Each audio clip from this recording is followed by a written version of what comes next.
Hey there, and welcome to Crime for Sleep. I know you're having trouble falling asleep, so let me keep you company with true crime stories from around the world. Before we dive in, I'm curious, where did you first hear this one? If you enjoy these stories, don't forget to like, comment, and subscribe. Now get comfortable, and let's get into tonight's case. Crime 1, Morgan Saunders had always been a creature of habit. At 26, she had her life carefully arranged like the books on her shelves, alphabetized, categorized, predictable. She woke each morning at 6:15 a.m., brewed her coffee precisely 3 minutes after, and left her modest one-bedroom apartment in Oakwood Heights, Missouri by 7:30. The neighbors in her apartment complex hardly knew her beyond polite nods in the hallway. The quiet girl in 3B, they called her if they mentioned her at all. The apartment had been a find, affordable on her librarian's salary, in a building old enough to have character, but maintained well enough to avoid major issues. It was small, but perfect for Morgan, who valued her privacy above all else. The windows faced east, allowing morning light to filter through the heavy cream-colored curtains she kept drawn most of the time. "I like my privacy," she would explain to the rare visitor, typically a colleague or her mother during her infrequent visits from Springfield. Plus, it helps keep the place cool in summer. Nobody questioned these sensible explanations, though some noticed that even on the most pleasant spring days, those curtains remained stubbornly closed. Morgan had lived in apartment 3B for nearly 3 years when she received the job offer from the University of Michigan, a significant promotion that would require relocation. She gave her notice to Mr. Phelps, the building manager, a balding man in his 50s with perpetually ink-stained fingers. "Hate to see you go, Miss Saunders," he said, accepting her written notice. "You've been our ideal tenant, never any complaints, always on time with rent." "Thank you," Morgan replied with her characteristic politeness. "I've been very happy here." The month that followed was filled with careful packing and planning. Morgan labeled her boxes meticulously, arranged for movers, and on her final evening, cleaned the apartment until it gleamed. The next morning, Mr. Phelps arrived promptly at 9 a.m. for the final walkthrough. "Everything looks perfect, just as expected," he commented, making notes on his clipboard as they moved from the small kitchen to the living area. "Let's check the bedroom and bathroom, and then we can wrap this up so you can get on the road." Morgan led him into the bedroom, the space where she had slept nearly 1,000 nights. The room was now bare except for the heavy curtains still hanging at the window. Mr. Phelps moved toward them. "I should check the window seals," he said conversationally, reaching for the curtain pull. "Oh, I've already," Morgan began, but stopped as Mr. Phelps drew back the curtains. The morning light flooded the room, illuminating what had been hidden in the corner between the window and the wall, a pair of men's work boots, worn and mud-stained. Beside them lay a folded blanket, a small collection of snack wrappers, and a stack of what appeared to be photographs. Morgan's breath caught. Mr. Phelps froze, his clipboard lowering slowly to his side. "Miss Saunders," he said carefully, "is there something you'd like to explain?" Morgan couldn't speak. Her eyes were fixed on the items that weren't hers, items she had never seen before. Mr. Phelps hesitantly picked up one of the photographs from the top of the stack. His face paled visibly. It was a Polaroid photograph of Morgan, asleep in her bed. The timestamp in the corner indicated it had been taken just 2 weeks earlier. He flipped to the next photo. Morgan again, this time reading on her couch. Another showed her brushing her teeth at the bathroom sink. "I've never seen these before," Morgan whispered, her voice barely audible. "Those aren't mine. I don't understand." Detective Sarah Lohman of the Oakwood Heights Police Department arrived 40 minutes later. By then, Morgan was sitting silently in the hallway, unable to bring herself to re-enter the apartment. Mr. Phelps had placed the disturbing collection into an empty box from Morgan's moving supplies. "Ms. Saunders," Detective Lohman began gently, "I know this is extremely upsetting, but I need you to tell me if you've noticed anything unusual recently. Missing items, sounds in the night, feeling like things had been moved." Morgan shook her head slowly, then paused. "I sometimes thought I heard noises, but the building is old. I assumed it was just settling, and sometimes—" She hesitated. "Sometimes I felt like things weren't exactly where I'd left them, but I just told myself I was being forgetful." As Detective Lohman examined the apartment, the horrifying reality became increasingly clear. Someone had been living in Morgan's apartment, hiding when she was home, emerging when she was away or asleep. The corner behind the curtain showed signs of long-term occupation. The carpet was more worn there, and closer inspection revealed a small stash of food wrappers tucked into the wall cavity where a heating vent had been partially removed. The building was renovated from an old hotel in the 1980s, Mr. Phelps explained nervously. "There are some unusual spaces in the walls, maintenance passages that were closed off but not completely removed." The investigation quickly expanded. The neighboring apartments were searched, revealing nothing unusual. Morgan provided a list of everyone who had been in her apartment during her tenancy, a remarkably short list consisting of her mother, 2 friends, Mr. Phelps, and a maintenance worker who had fixed her sink the previous year. The maintenance worker, Aaron Klest, had left the company 18 months ago. Detective Lohman's attempts to locate him through his last known address and phone number were unsuccessful. His employment record shows he worked here for nearly 5 years, Detective Lohman told Morgan 3 days later. Morgan had delayed her departure for Michigan, staying at a local hotel while the investigation unfolded. Mr. Phelps confirms he would have had access to all the apartments and knowledge of the building's hidden spaces. Further investigation revealed that Klest, whose real name was determined to be Keith Landry, had a history of obsessive behavior.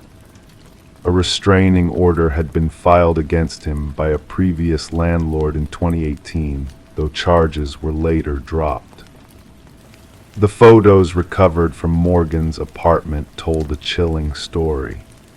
The earliest was dated just 2 months after Morgan had moved in, meaning for nearly 3 years, someone had been secretly sharing her most private spaces.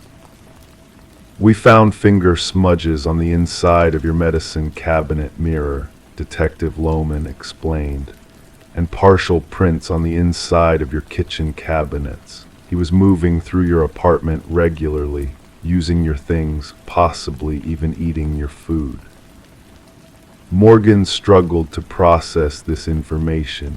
"But I don't understand how. I would have noticed someone in my apartment." "He watched your routines," the detective explained. "He knew when you would be gone, when you slept deeply. The photos suggest he became increasingly bold over time. The most recent ones were taken from just feet away from where you were sleeping." A search of the building's maintenance areas yielded a disturbing discovery: a small notebook containing detailed observations of Morgan's daily habits, written in cramped handwriting.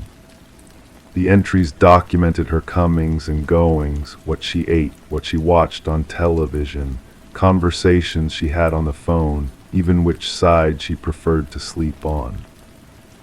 One entry read simply, "She never opens the curtains fully. Perfect." 3 weeks into the investigation, a security camera at a bus station in Denver captured footage of a man resembling Keith Landry. By then, Morgan had finally moved to Michigan, though she found herself unable to live alone.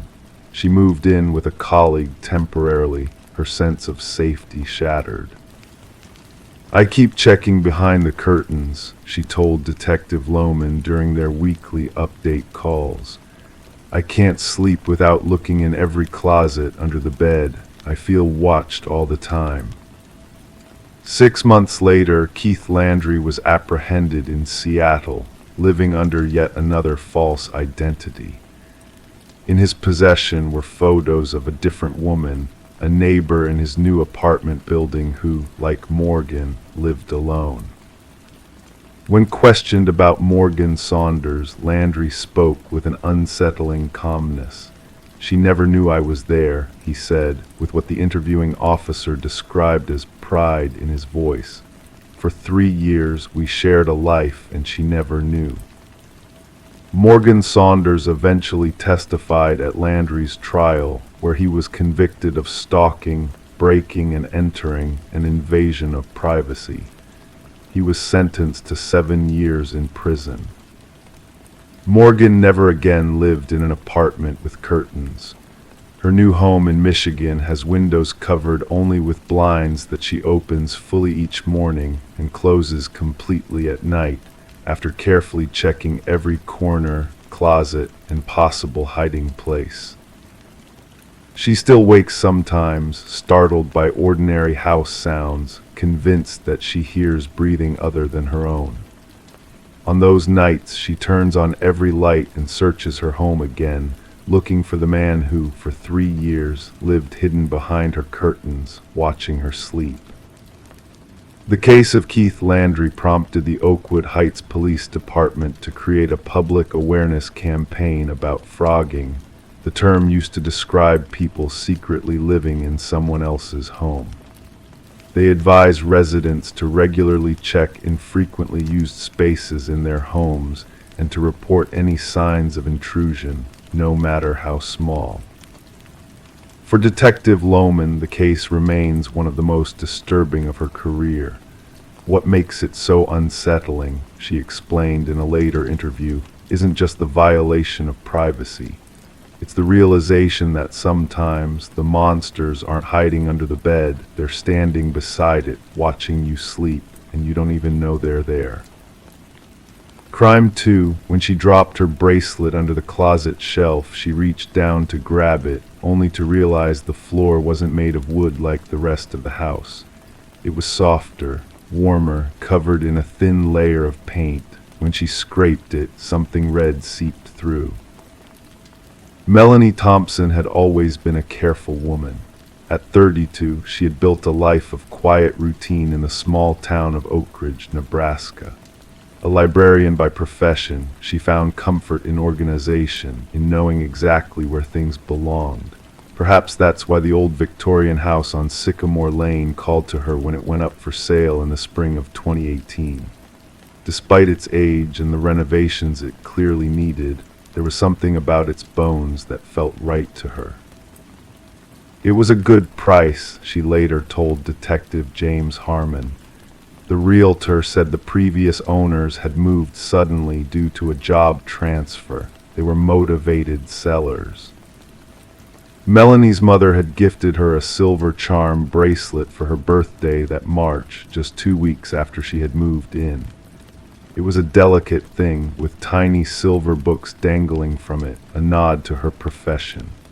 Melanie wore it daily, a constant presence on her wrist as she sorted through the previous owner's forgotten belongings in the attic, as she painted the kitchen a soft yellow, as she planted tulip bulbs in the front yard. The house had quirks, as all old houses do. The third step on the staircase creaked no matter how it was repaired.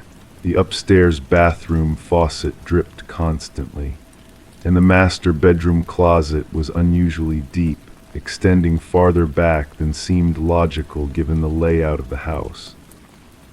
"I remember thinking it was odd," said Rebecca Klein, Melanie's best friend since college. The first time she showed me around the house, I commented on how spacious the closet was. She said she loved it, that she finally had room for all her winter sweaters. On April 17, 2018, Melanie was organizing that closet, installing a new shelving system she had purchased from a local hardware store. As she sorted through her clothes, the bracelet slipped from her wrist and skittered across the floor, coming to rest in the far corner beneath the lowest shelf. When she crouched down to retrieve it, her fingers brushed against the floor. The wood felt wrong. While the rest of the house featured original hardwood flooring, this section felt different beneath her touch, softer, almost yielding under pressure. Curious, Melanie ran her fingernail along the surface. The paint, matched perfectly to the rest of the closet floor, chipped easily, revealing a reddish substance beneath. She scratched harder, and a small amount of the red material seeped through, staining her fingertip. Later in her statement, Melanie would say, "I knew immediately it wasn't wood. The consistency was all wrong, and it was warm, not room temperature like wood should be." She retreated from the closet and called the only person she could think of, her uncle, Robert Thompson, who had worked in construction for 30 years before retiring. She sounded disturbed, Robert recalled during interviews. Not panicked, but definitely unsettled. She asked me if there was any building material that would be soft and warm to the touch. I told her no, nothing used in residential construction should feel that way. Robert arrived at Melanie's house within the hour. Together they returned to the closet, where he examined the strange flooring. After several minutes of investigation, he used a pocket knife to cut deeper into the material. "That's when we knew we needed to call the police," Robert said quietly. "What we were looking at wasn't construction material at all." The Oak Ridge Police Department arrived 40 minutes later. Detective James Harmon, a veteran officer with 15 years of experience in the small department, led the investigation. The floor of the closet had been covered with a material designed to look like wood, Harmon explained. Underneath was something we initially believed to be carpet or some kind of insulation, but upon closer inspection, what they discovered was a false floor, constructed approximately 8 inches above the original. And between those two layers was biological material, human tissue, in an advanced state of decay. Over the next 72 hours, forensic teams carefully dismantled the closet floor. What they found sent ripples of shock through the quiet community of Oak Ridge. The material had been treated with some kind of preservative, explained Dr. Elaine Morales, the forensic pathologist assigned to the case. That's why it maintained that unusual temperature and consistency. It hadn't fully decomposed despite significant time having passed. Further examination revealed that the tissue belonged to at least 3 different individuals. All had been processed in some manner, flattened and sealed beneath the false floor, effectively turning them into part of the house itself. As the investigation continued, attention turned to the previous owners of the house, Jonathan and Elise Whitman. According to town records, the couple had lived in the house for just under 7 years before selling to Melanie. They had kept to themselves, neighbors reported. Jonathan worked remotely as an IT consultant, while Elise was a freelance graphic designer. "They were quiet," said neighbor Harold Meeks. "Always polite when you'd see them, but they never joined in neighborhood gatherings. I invited Jonathan to our block party 3 years in a row, but he always declined, said he didn't do well in crowds." When authorities attempted to locate the Whitmans, they discovered that the job transfer story had been fabricated. The couple had provided a forwarding address in Arizona that turned out to be an empty lot. Their social media accounts had been deleted shortly after the sale of the house. Credit cards were no longer in use. They had effectively disappeared.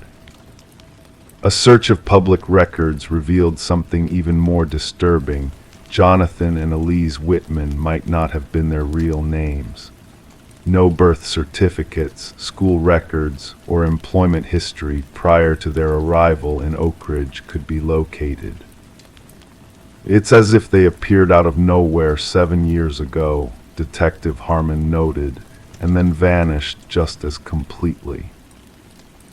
As forensic teams worked to identify the remains found in Melanie's closet, investigators began examining missing persons reports from the surrounding counties.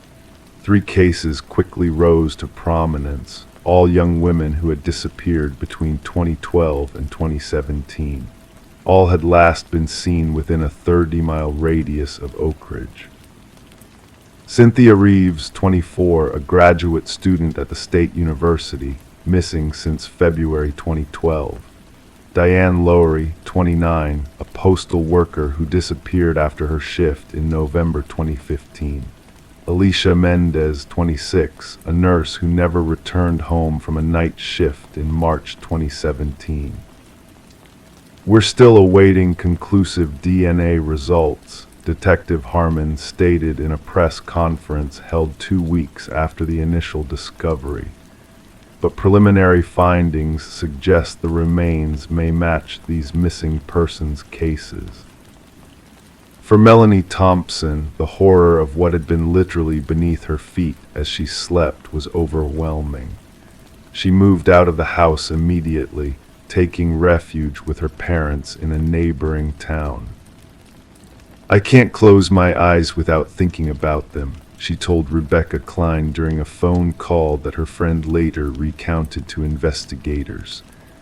"Those women were in my house all along. I walked over them every day. I hung my clothes above them.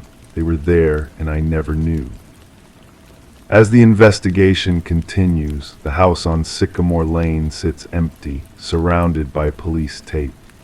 Occasionally, curious teenagers venture close to its perimeter, daring each other to touch the porch to peek through the windows, but most residents of Oak Ridge give it a wide berth, crossing to the other side of the street rather than walk directly past it. The Whitmans, or whatever their real names might be, remain at large. Their faces, captured from driver's license photos and enhanced by FBI specialists, have been circulated nationwide. Yet no credible sightings have been reported. "Someone out there knows who these people really are," said Detective Harmon. "Someone has encountered them in their new lives wherever they've settled. We're asking the public to remain vigilant." And in quiet neighborhoods across America, people have begun looking at their homes differently, wondering what secrets might lie beneath familiar surfaces, behind walls that have stood for decades, under floors they've walked across thousands of times. For Melanie Thompson, one question remains unanswered, a question that keeps her awake long into the night. Why had the Whitmans left the remains behind? Had they been confident that their handiwork would never be discovered? Or had they been forced to flee suddenly, leaving behind evidence they had intended to take with them? Perhaps we'll never know, or perhaps somewhere in another quiet house on another tree-lined street, a new homeowner will notice something unusual, a floor that doesn't sound quite right when tapped, a wall that seems slightly warmer than it should be, a closet that extends just a bit too far. And the cycle will begin again. The silver charm bracelet that started it all now sits in an evidence locker at the Oak Ridge Police Department. Melanie says she never wants it back. Some things, she told Detective Harmon in their final interview, you can never really clean enough. Crime 3, the stuffed elephant, had been a garage sale find. It squeaked when squeezed.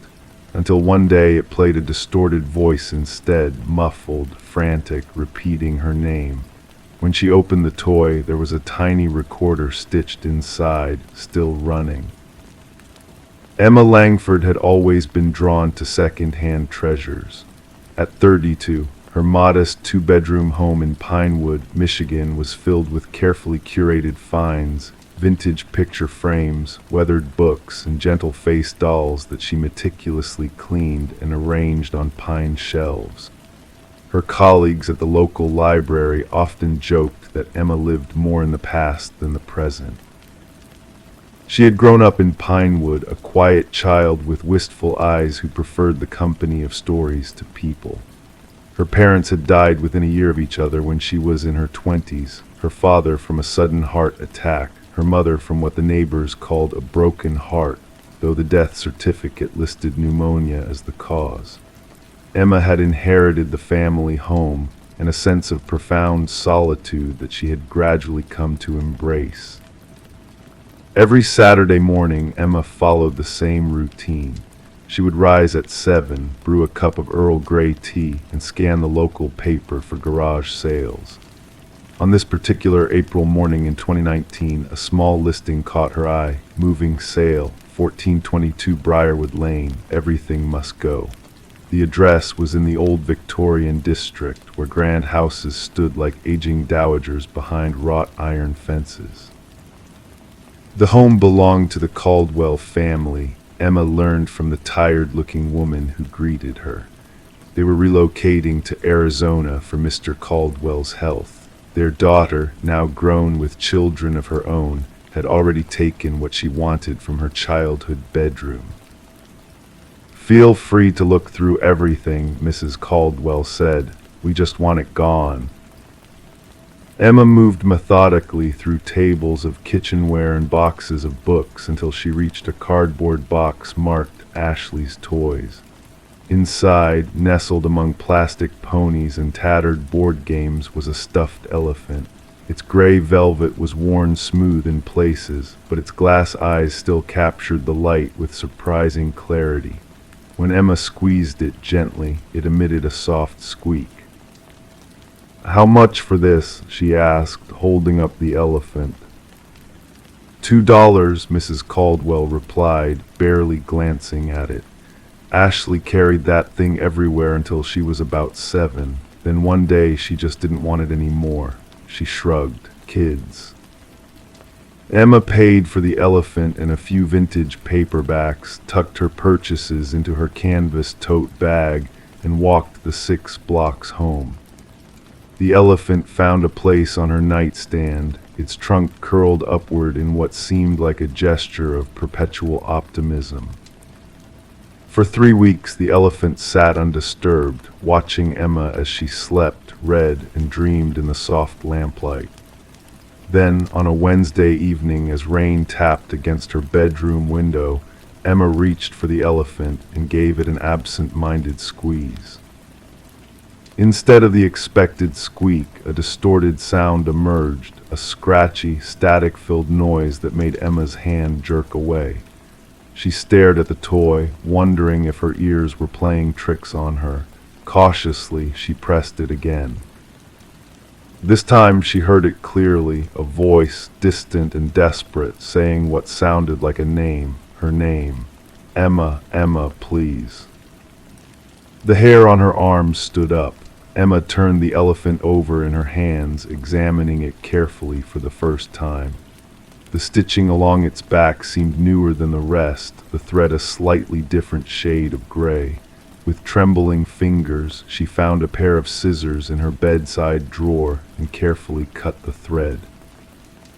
Inside the elephant's stuffed body, nestled among the synthetic filling, was a small black rectangle, a voice recorder, no bigger than her thumb. A tiny red light blinked, indicating it was still running. Emma's first instinct was to drop it, to throw it away, to pretend she had never found it. But curiosity, that fatal human flaw, made her press the playback button instead. At first there was only silence, punctuated by the sound of breathing. Then a child's voice, sweet and clear. "This is Ashley's secret recorder. If you find this, you're my new best friend." A pause, static. The recording jumped ahead as if edited. "He came back again tonight. Mommy said he's not supposed to be here when Daddy's away, but he brings her flowers and makes her laugh." Ashley's voice had dropped to a whisper. "I'm supposed to be asleep, but I can hear them downstairs." Another jump in the recording. "I'm scared. He gets so angry sometimes. I saw him hit Mommy once, but she said it was an accident. She told me not to tell Daddy. She said it would make him sad." Emma sat frozen on her bed, the recorder in her palm, listening as Ashley's fragmented diary continued. Days seemed to pass between entries, weeks perhaps. The child's voice grew more worried, more hushed. "He's here again, they're fighting, Mommy's crying." Static, then screams, distant, muffled, terrifying. A thud, silence. And finally the voice that had first caught Emma's attention. "Emma, Emma, please." It wasn't her name after all, it was Mama. The recording ended. Emma stared at the small device, trying to make sense of what she had heard. Was this some elaborate prank, a child's imagination running wild? Or had she stumbled upon something far more sinister? The next morning, Emma called in sick to the library. Instead, she drove back to 1422 Briarwood Lane, only to find the house empty, a sold sign staked in the front yard. The neighbors knew little about the Caldwells. They had kept to themselves, they said. Yes, there had been a daughter, a quiet thing who stopped playing outside around the time she started school. Emma's search for answers led her to the local newspaper's online archives. She scrolled through years of articles, looking for any mention of the Caldwell family. Nothing seemed amiss until she found a small item from 2012. Local businessman Robert Caldwell returns home after extended work assignment overseas. The accompanying photo showed a tall man with a receding hairline, his arm around Mrs. Caldwell. Between them stood a solemn-faced girl of about 10, Ashley, Emma presumed. What caught Emma's attention was the date of the article, October 2012. According to the recording, Mr. Caldwell had been away on business trips much more recently than that. Driven by a growing unease, Emma dug deeper. She found Mrs. Caldwell on social media, Karen Caldwell, whose profile was sparse but public. There were few photos, mostly landscapes and inspirational quotes. One post from 2018 showed a young woman in a graduation cap and gown, "So proud of my Ashley, off to college and new adventures." The comments below were polite congratulations, including one from Robert Caldwell's account. But something about his message seemed oddly formal. Congratulations to Ashley on this achievement, wishing her all the best in her future endeavors.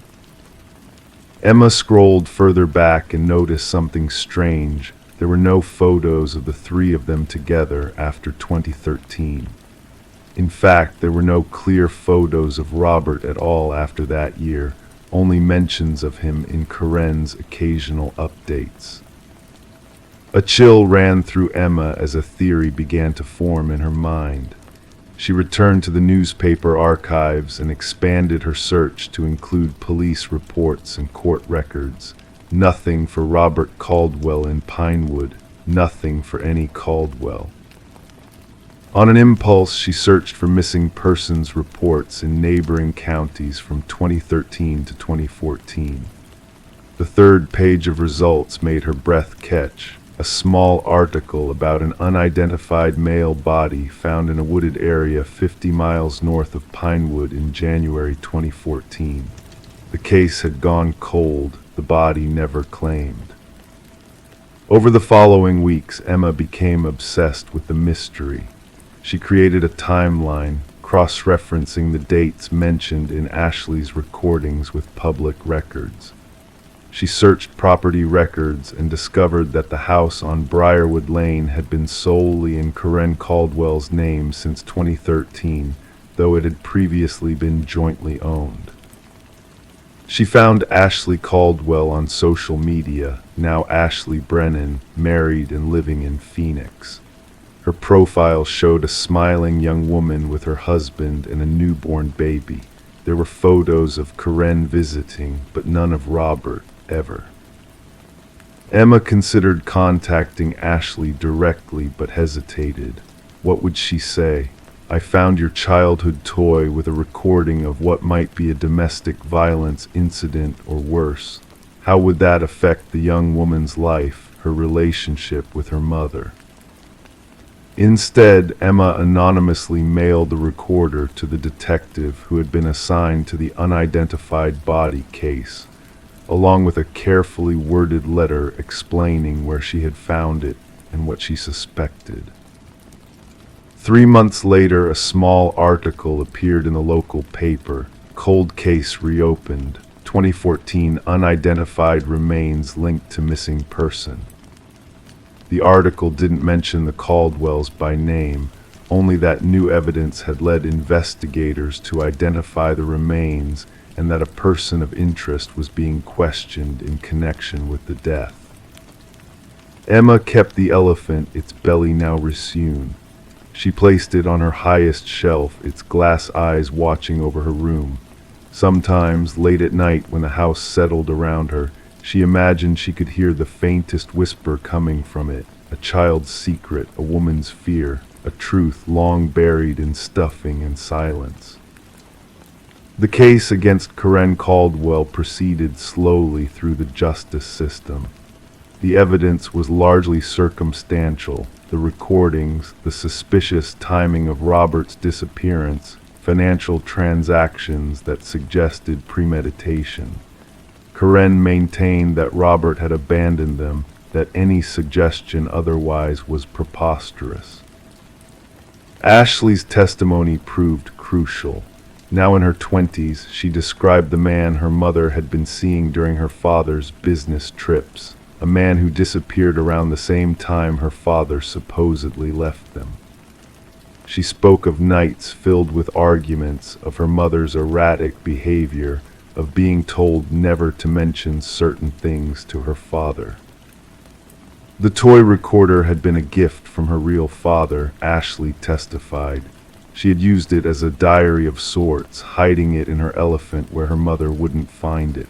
When she'd realized something terrible had happened, she'd been too frightened to tell anyone. Instead, she'd buried her suspicions along with her beloved toy, eventually leaving both behind when she fled to college. As the trial concluded and Karen Caldwell was sentenced to 20 years for second-degree murder, Emma watched from the back of the courtroom. She made eye contact with Ashley just once, a brief, understanding glance between two strangers connected by a child's toy and the secrets it had kept. Emma still visits garage sales every Saturday morning. She still collects discarded treasures and forgotten mementos. But now she looks at them differently, wondering what stories they carry, what whispers might emerge if you listen closely enough. In the quiet of her home, surrounded by objects that once belonged to others, she understands that everything holds a history, some obvious in their worn edges and faded colors, others hidden deeper, waiting for someone to care enough to find them. Crime 4, Madison Cole had always been careful about locking her doors. Growing up in Pinewood, Connecticut, population 6,742, hadn't made her paranoid, but rather instilled in her a quiet vigilance that had served her well through 32 years of life. Her father, a former police officer, had taught her to notice the small things, a slightly ajar window, footprints in soft soil, unfamiliar vehicles. These lessons had seemed excessive in her youth, but on October 17, 2023, as Madison pulled into her driveway after a 12-hour nursing shift at Pinewood Memorial, she was grateful for her father's teachings. The car shouldn't have been there. a navy blue 2018 Honda Accord with Massachusetts plates, parked nearly in the exact spot where Madison typically left her own silver Subaru. There were no dents or obvious signs of distress, no indication of how or why it had appeared in her driveway. Madison sat in her car for several long moments, engine idling, the radio still playing softly, some late-night talk show discussing the recent string of home invasions 2 counties over. She called the police first. Officer Daniels arrived 20 minutes later, shining his flashlight around the vehicle's exterior, peering through the windows. "No signs of forced entry," he muttered, jotting notes in a small pad. "No blood, no obvious struggle."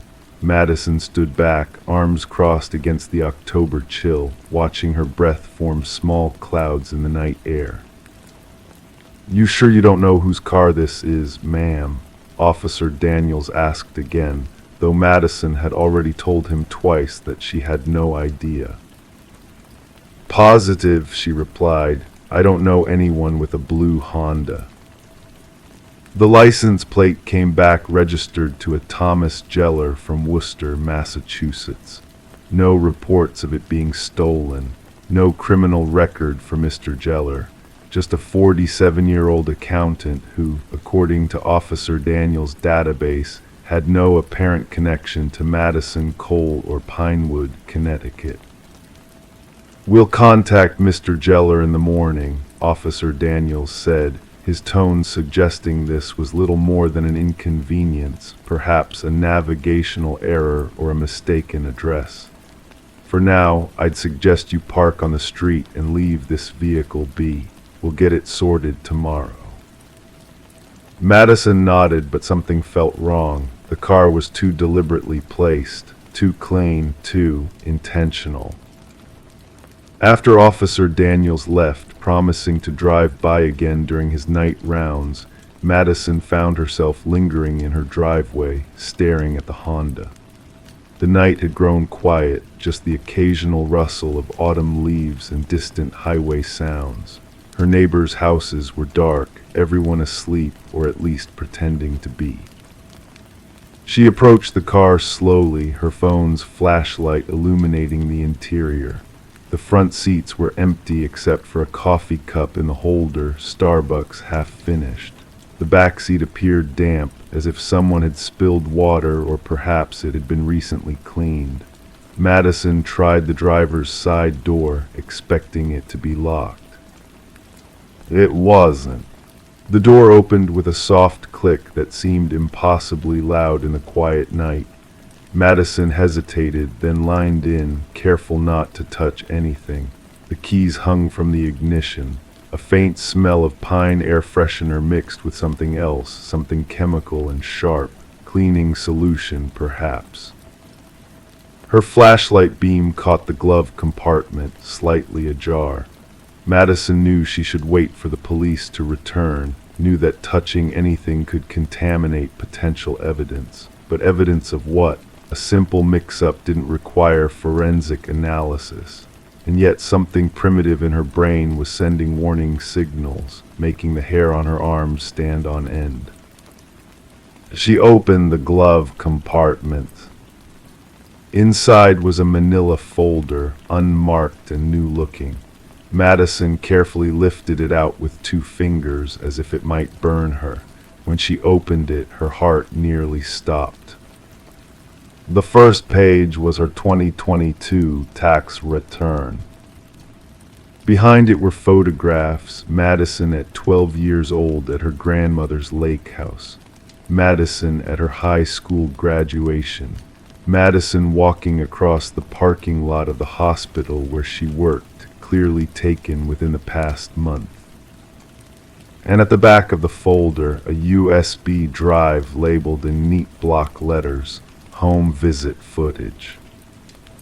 Madison dropped the folder back into the glove compartment, her hands trembling. She backed away from the car, nearly tripping over her own feet in her haste to get distance between herself and the Honda. She called Officer Daniels again, her voice breaking as she explained what she'd found. He arrived in 7 minutes this time, along with another patrol car. "You shouldn't have touched anything, Ms. Cole," Officer Daniels said, but his tone had changed. No longer dismissive, now tense, alert. The police secured the scene with yellow tape. Madison watched from her porch as they carefully removed the folder, placing it in an evidence bag. One officer took photographs of the car's interior while another spoke quietly into his radio, requesting forensic support. "Ms. Cole," Officer Daniels approached her on the porch, his expression grave. "We're going to need to check your house. It's possible someone has been inside." Madison felt her chest tighten, her sanctuary, her safe place potentially violated.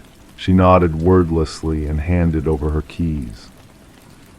Two officers conducted a thorough search while Madison sat in Officer Daniels' patrol car, wrapped in a blanket someone had given her. The night had grown colder, or perhaps it was just the fear making her shiver. "House is clear," came the report over the radio, "but you'll want to see this." Madison was not allowed to re-enter her home until nearly dawn.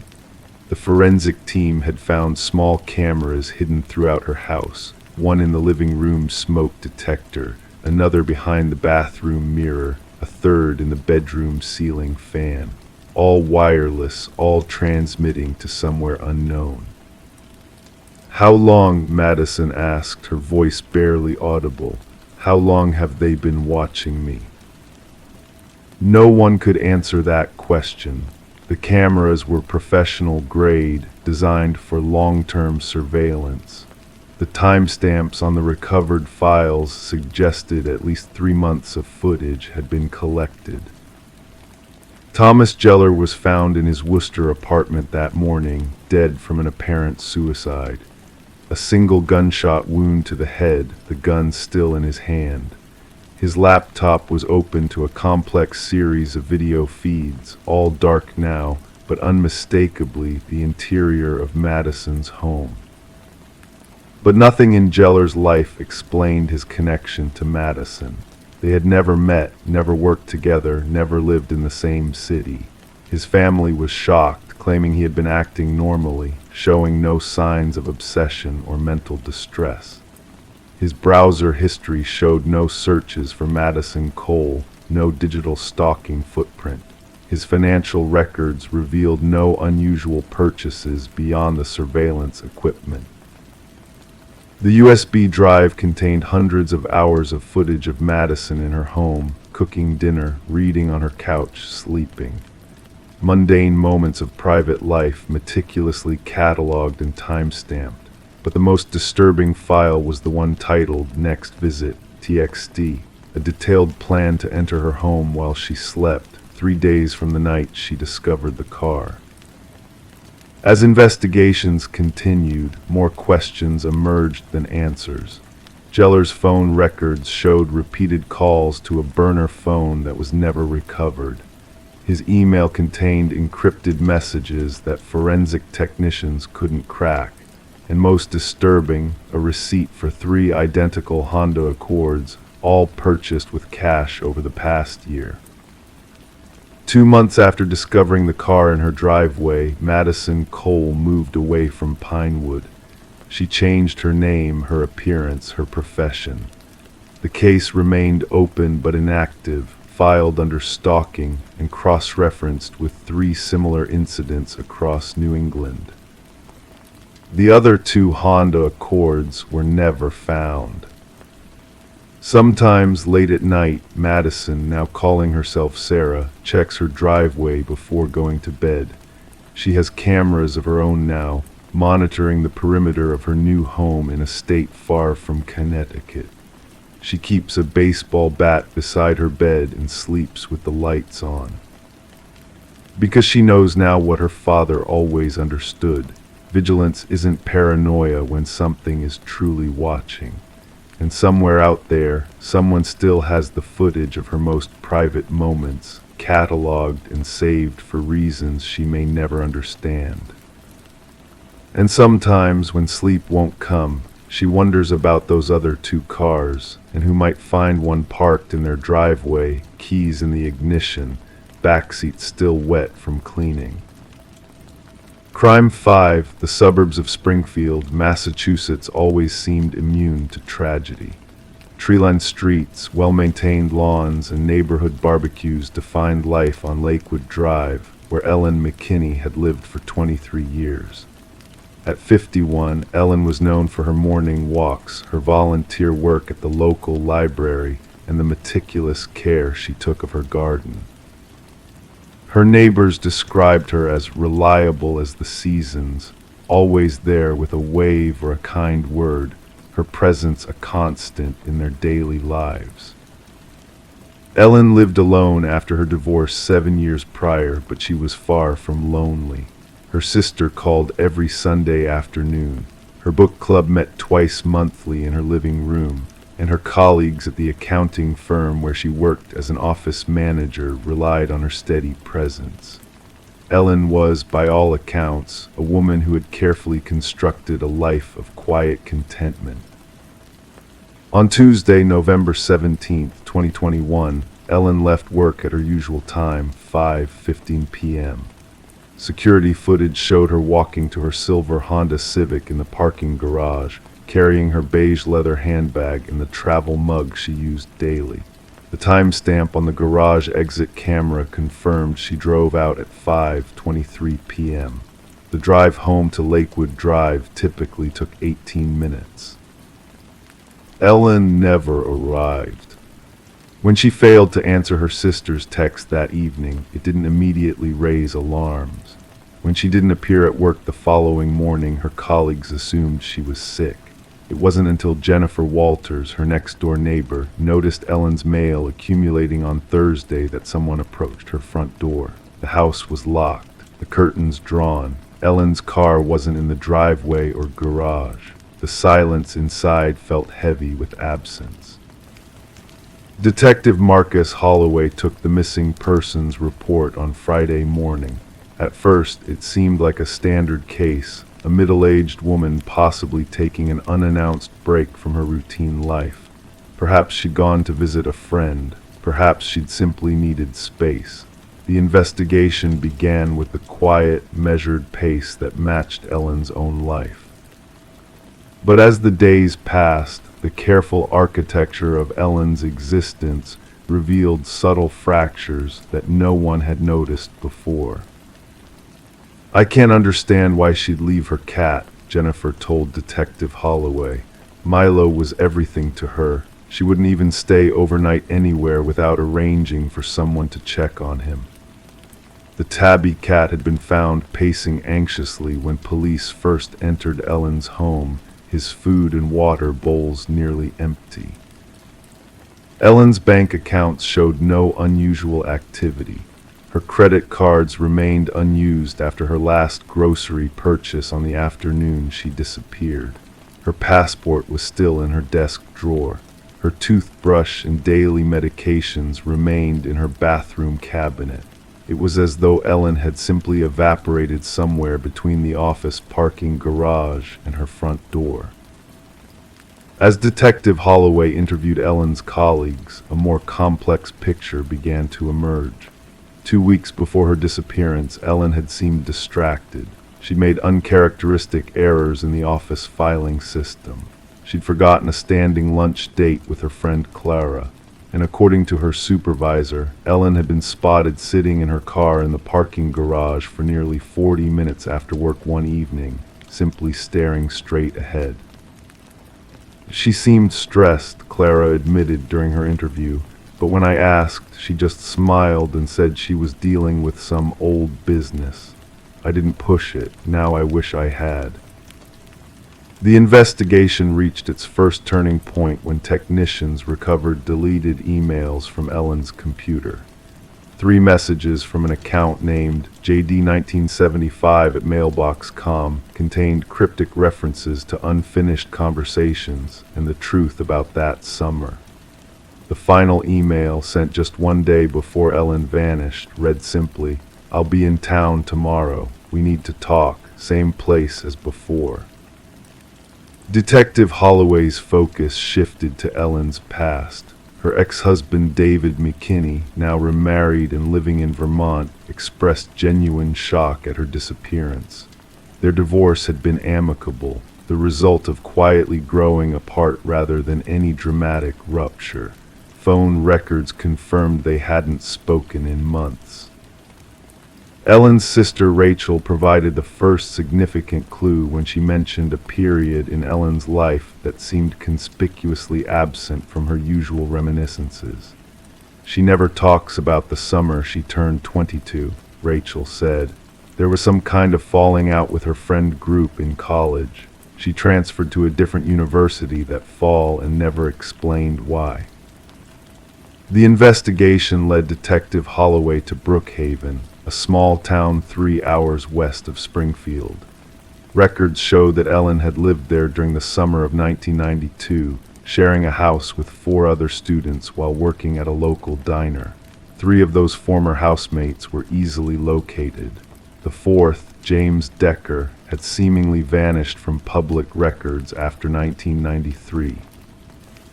"We all just assumed he'd moved away," former housemate Melissa Turner told police. "The lease ended and everyone went their separate ways. Ellen left earlier than expected, said she needed to be closer to family. I remember it seemed sudden." Local newspaper archives from Brookhaven revealed a brief report from August 1992 about police investigating an incident at Lake Stillwater, a popular swimming spot near the house Ellen had shared with her friends. The report mentioned no names and no charges were ever filed. When confronted with this information, Melissa Turner's composure visibly cracked. "We promised never to talk about it," she whispered. "It was an accident. James and Ellen were arguing on the dock. It got physical. She pushed him away, and he fell back and hit his head on a post before falling into the water." According to Turner, the group had panicked. They were young, afraid, and had all been drinking. They pulled James from the water, but he wasn't breathing. In their fear and confusion, they made a decision that would haunt them for decades. They weighted his body and sank it in the deepest part of the lake. "We convinced ourselves it was an accident, that we'd all be ruined if we came forward," Turner admitted through tears. "Ellen was the only one who wanted to call the police. The rest of us, we pressured her to stay quiet. She left town the next day. We never spoke again." Cell phone tower data placed Ellen's phone near Lake Stillwater on the evening of her disappearance. Her car was discovered 3 days after Turner's confession, parked at a small boat launch on the lake's northern shore. Inside was a sealed envelope addressed to Detective Holloway containing a detailed account of that night in 1992 and the years of guilt that followed. The letter's final paragraph read, "I don't know who contacted me after all these years, threatening to expose what happened, but I'm tired of running from the truth. Whatever happens next, I've made my peace." A comprehensive search of Lake Stillwater recovered James Decker's remains exactly where Turner had described. Forensic examination confirmed he had suffered a blunt force trauma to the back of his head, consistent with striking a wooden post. Despite extensive search efforts, Ellen McKinney was never found. The investigation remains open, her disappearance officially unsolved. Security cameras at businesses surrounding the lake showed her arriving alone that evening, walking toward the water as darkness fell. No footage captured her leaving. In the quiet neighborhood on Lakewood Drive, Jennifer Walters now cares for Milo the cat. Ellen's garden has grown wild. Her book club still meets, though they've changed their gathering place. And occasionally, someone driving past the empty house will slow down, looking at the darkened windows and wondering about the woman who once lived there, a woman who vanished not once but twice. Some locals believe Ellen took her own life that night, overcome by the burden of her past. Others think she simply disappeared, starting fresh somewhere beyond the reach of old secrets. Detective Holloway keeps her case file on his desk, returning to it in quiet moments, troubled by the letter's unexplained reference to someone who had contacted Ellen after all those years. The truth about Ellen McKinney remains as murky as the waters of Lake Stillwater, a life carefully constructed around the weight of a single terrible moment, and then, like ripples fading on a dark surface, gone. Crime 6, the small town of Millbrook, Pennsylvania, had always taken pride in its historic church. St. Augustine's Chapel had stood on the same plot of land since 1887, its white steeple visible from almost anywhere in the valley. For generations, the residents gathered there each Sunday, their lives marked by baptisms, weddings, and funerals within its weathered walls. Pastor James Whitaker had served the congregation for nearly 15 years. At 47, he was respected and well-liked, known for his thoughtful sermons and community outreach programs. A widower with no children, the church had become his life, his congregation his family.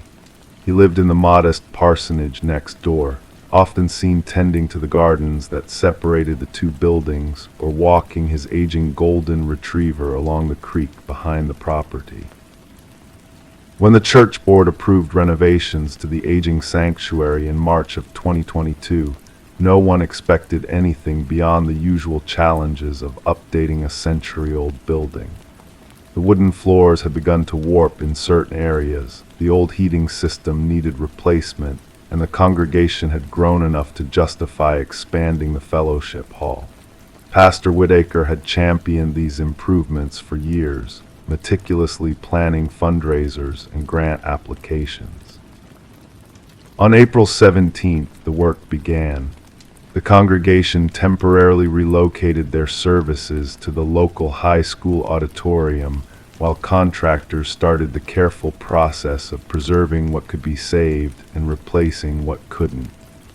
The first week proceeded without incident as workers removed the old pews and began lifting the worn floorboards in the sanctuary.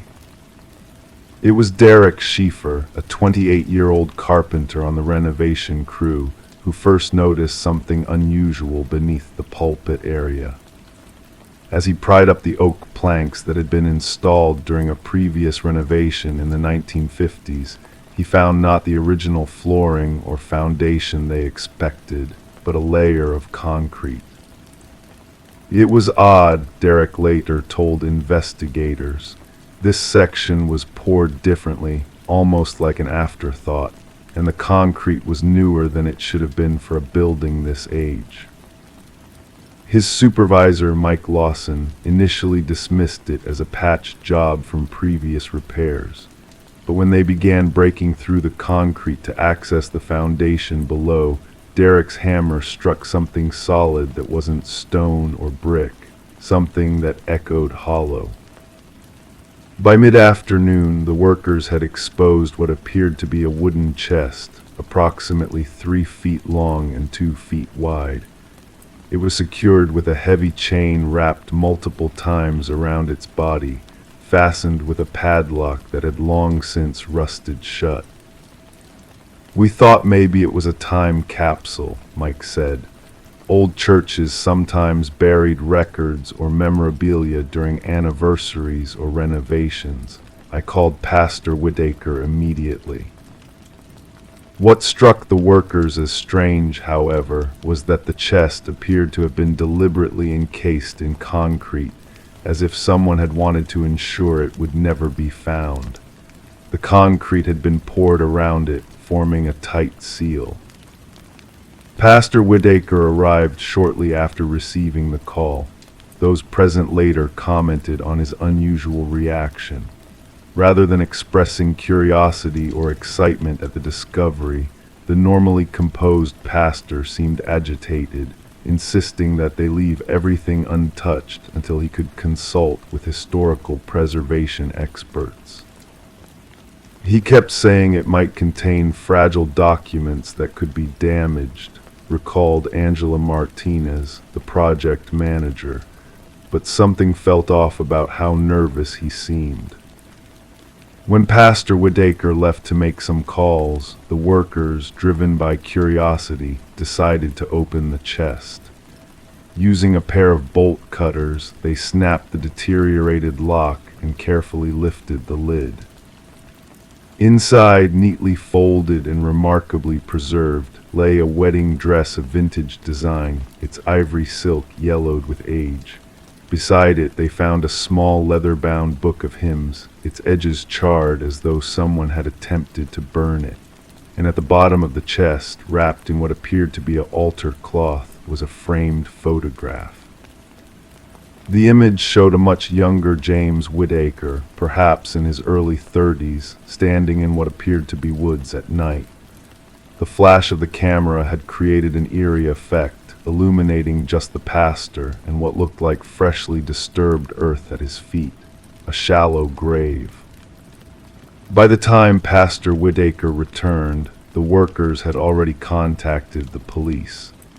Detective Sarah Monroe of the Millbrook Police Department arrived within 30 minutes, immediately securing the church as a potential crime scene.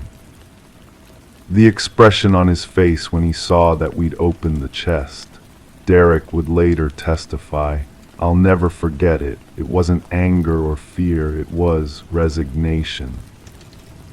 Pastor Whitaker offered no resistance when Detective Monroe asked him to come to the station for questioning. He sat quietly in the interview room, hands folded on the table, his usual warm demeanor replaced by a distant, almost tranquil calm. The investigation that followed revealed layers of secrets buried nearly as deeply as the mysterious chest.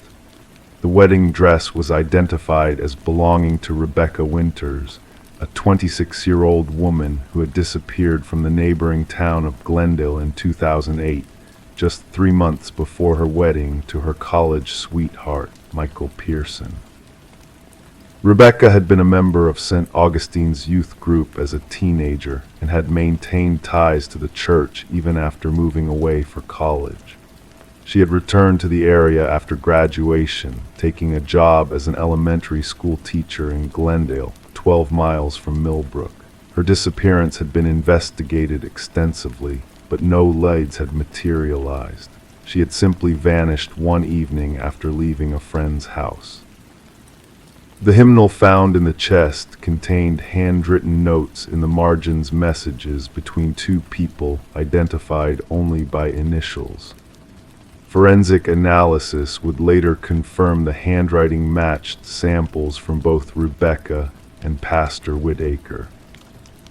As Detective Monroe pieced together the relationship between the missing woman and the respected pastor, a disturbing picture emerged.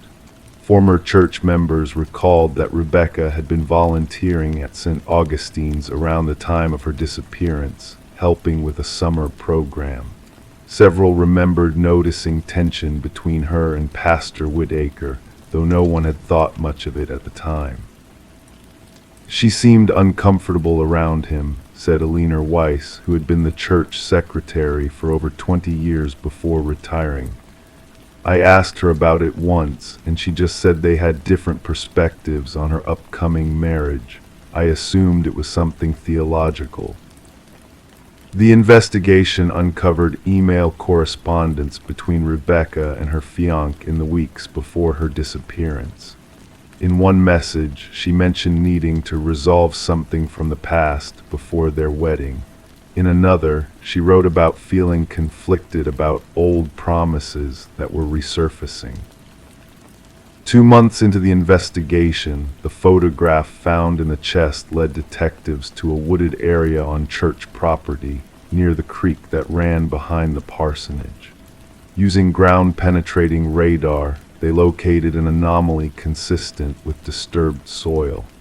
Excavation revealed human remains, eventually identified through dental records as Rebecca Winters.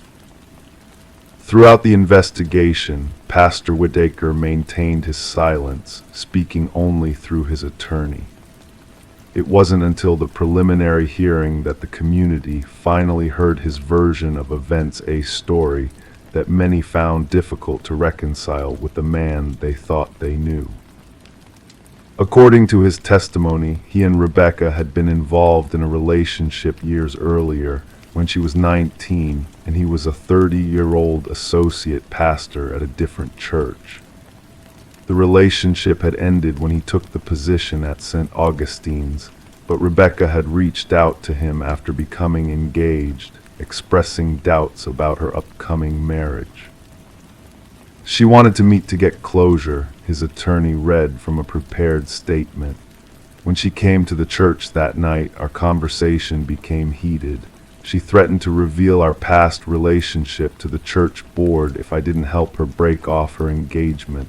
There was a struggle near the pulpit. She fell and hit her head on the corner of a pew.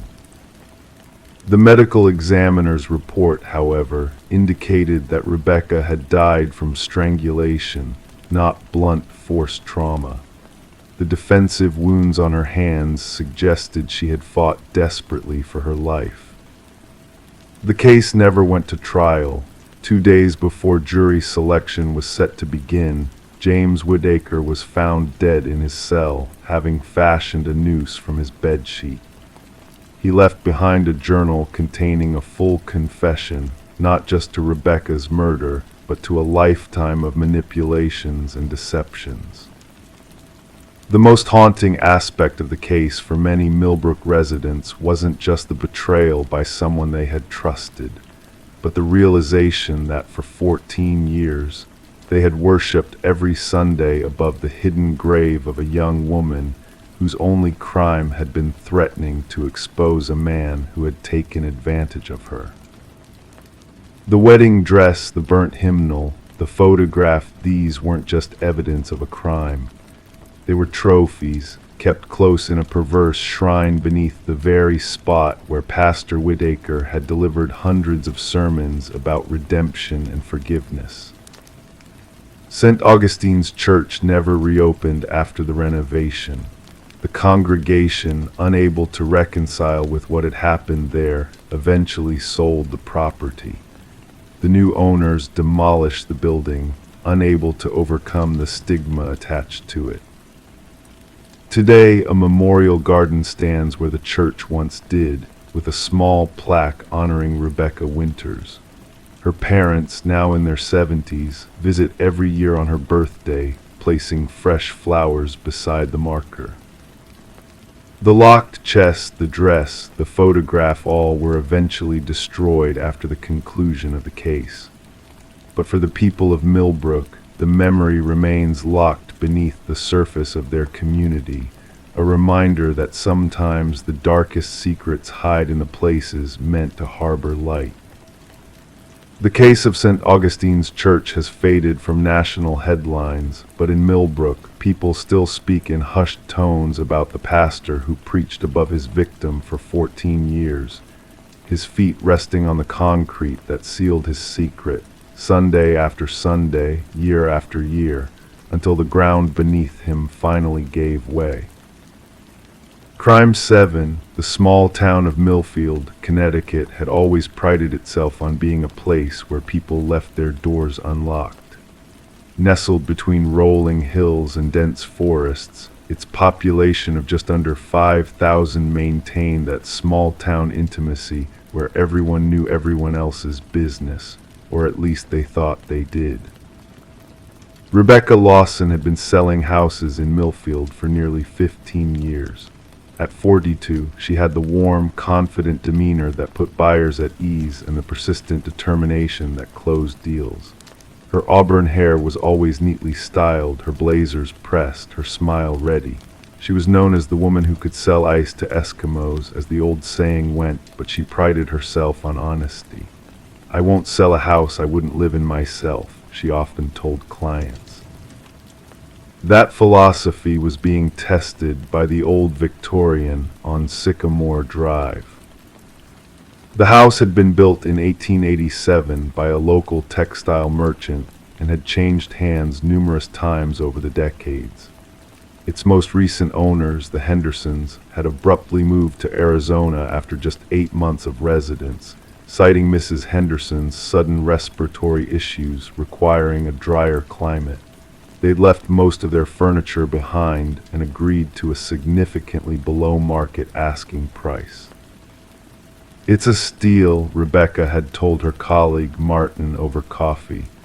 3 stories, original woodwork, that gorgeous stained glass in the foyer, just needs some TLC. Martin had raised his eyebrows, and a reason why the Hendersons practically gave it away. Rebecca had shrugged. Sandy's asthma got worse. It happens in these old houses. But the truth was more complicated. Rebecca had been drawn to the house from the moment she'd gotten the listing. Something about its weathered elegance, the way light filtered through the wavy glass of the windows, the quiet creaking of the floorboards, it spoke to her. And yes, the commission would help with her daughter's college tuition. The first time Rebecca noticed something odd was 3 weeks after taking on the listing. She'd gone to check on the house after a storm, concerned about possible leaks in the roof. As she did a walkthrough, she climbed the narrow stairs to the attic to make sure the old windows there had remained sealed. The attic was spacious, with sloped ceilings and dormer windows on each end that let in angled light. Boxes and abandoned furniture from previous owners cluttered the space, including an old-fashioned dressmaker's mannequin in the corner. It stood silently by the chimney stack, its featureless form coated in a fine layer of dust. Rebecca made a mental note to suggest clearing the attic before showing the house to potential buyers. A week later, she returned with a photographer to take listing photos. As they made their way through the house, Rebecca preceded him up to the attic. "Watch your step," she called back, pushing open the hatch. "The lighting up here isn't great, but we should get a few shots to show the storage potential." She froze halfway through the doorway. The mannequin had moved. It now stood in the center of the room, facing the hatch. Rebecca felt a chill pass through her, despite the stuffy warmth of the attic. "Must have fallen and been put back," she murmured to herself. Perhaps Martin had come by to check on something and moved it. She made another mental note to ask him later. The photographer, Dave, seemed unperturbed. "Creepy thing," he commented, snapping pictures of the space. "Looks like something from a horror movie." "It's just a dressmaker's form," Rebecca said, more sharply than she'd intended. "The previous owners probably used it for sewing projects." Dave shrugged. "If you say so, still gives me the creeps." That evening, Rebecca called Martin. "Did you stop by the Sycamore house recently?" she asked, trying to keep her tone casual. "No, why? Problems with the listing?" No, she said quickly. "Just thought maybe you'd moved some things around in the attic." Martin laughed. "I haven't been near that place. You know how I feel about attics. Too many spiders." Rebecca felt unease settle in her stomach. Right, of course. The following Monday, Rebecca held an open house. The event went well, with 3 couples expressing serious interest. As the last potential buyers left, Rebecca began closing up, turning off lights and locking windows. Almost reluctantly, she made her way to the attic for a final check. The mannequin had moved again. Now it stood by one of the dormer windows, one arm slightly raised as if pointing or perhaps waving. Rebecca stood frozen at the top of the stairs, her heart hammering in her chest. The rational part of her mind scrambled for explanations. A draft, perhaps, or maybe one of the visitors had come up and moved it as a prank. But the hatch to the attic had been closed all day. She would have noticed if someone had gone up. Rebecca quickly backed down the stairs, closed the hatch firmly, and left the house, double-checking all the locks.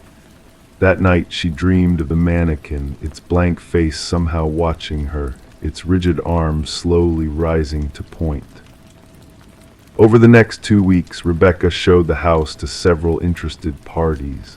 Each time before bringing clients up, she would check the attic, and each time the mannequin had moved, sometimes slightly, sometimes dramatically.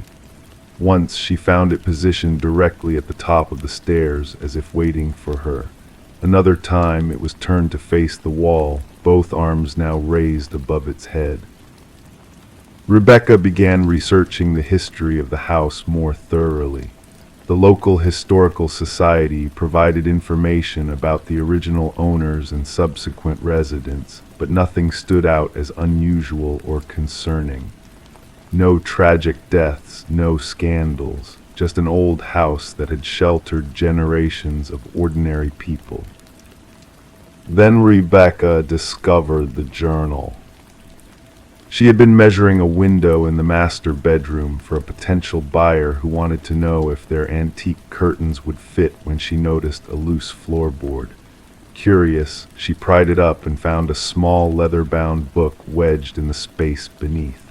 The journal belonged to Elizabeth Winters, who had lived in the house from 1965 to 1967. The entries started mundane, complaints about plumbing, notes about garden plans, mentions of visits from neighbors. But they grew increasingly disturbed as months passed. Elizabeth wrote about noises in the attic, objects moving without explanation, and most disturbingly, a mannequin that her husband had brought home from his work at a department store. "Henry says I'm imagining things," she wrote in one entry dated March 12, 1966. "But I know what I saw. That thing was across the room yesterday, and today it's by the window. He says he moved it to dust, but Henry never dusts, never."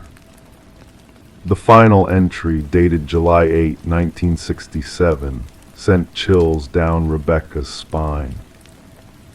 "It's watching me, I know it is. Henry doesn't believe me. No one does, but I've seen its head turn. Last night, I swear I heard it on the stairs. I'm leaving tomorrow, with or without Henry. I can't stay in this house another night." There was no record of what happened to Elizabeth after that. According to the Historical Society, the house was sold later that year to a family named Collins. There was no mention of Henry Winter's fate. Rebecca considered backing out of the listing but couldn't bring herself to do it. The house needed her, or perhaps she needed the house, needed to understand what was happening there. The next time Rebecca visited, she went straight to the attic, determined to confront her fears.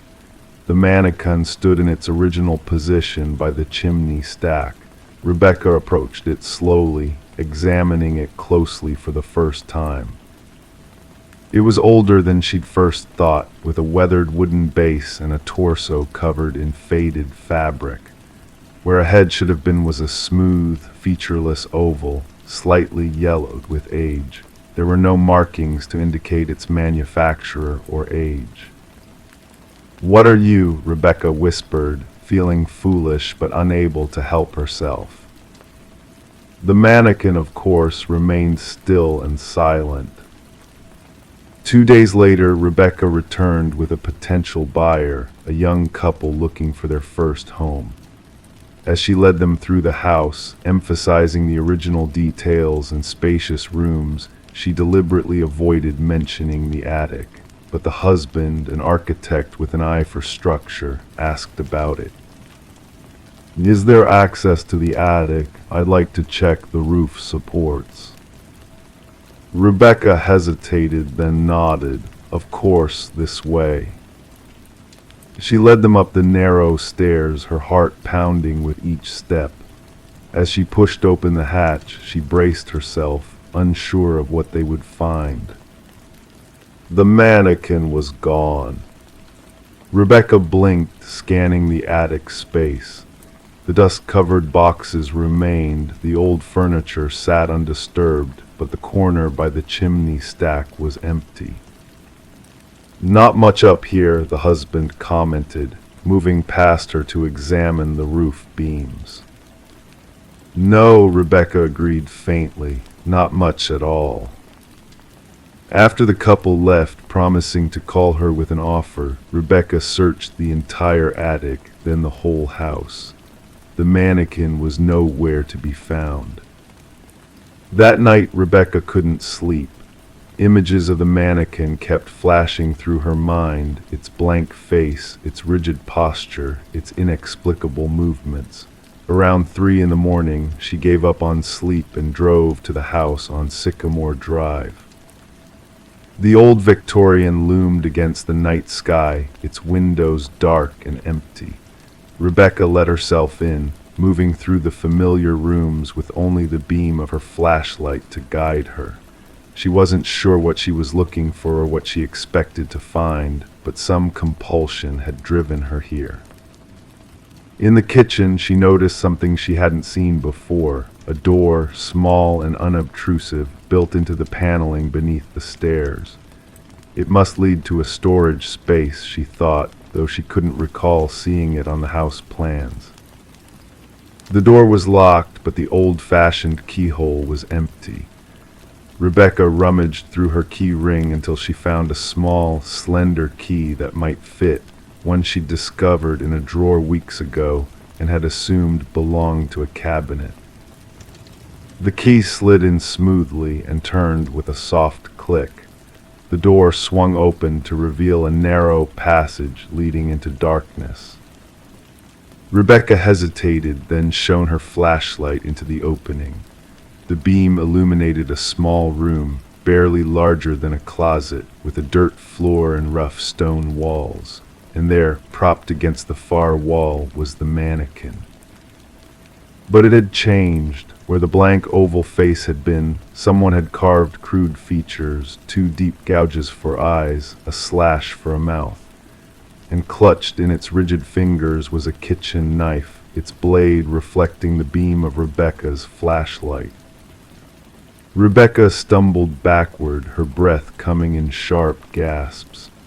As the light from her flashlight swung wildly across the mannequin's face, she saw something that made her blood freeze. Carved into the forehead in jagged, uneven letters, "I told you I'd remember." The investigation that followed raised more questions than it answered.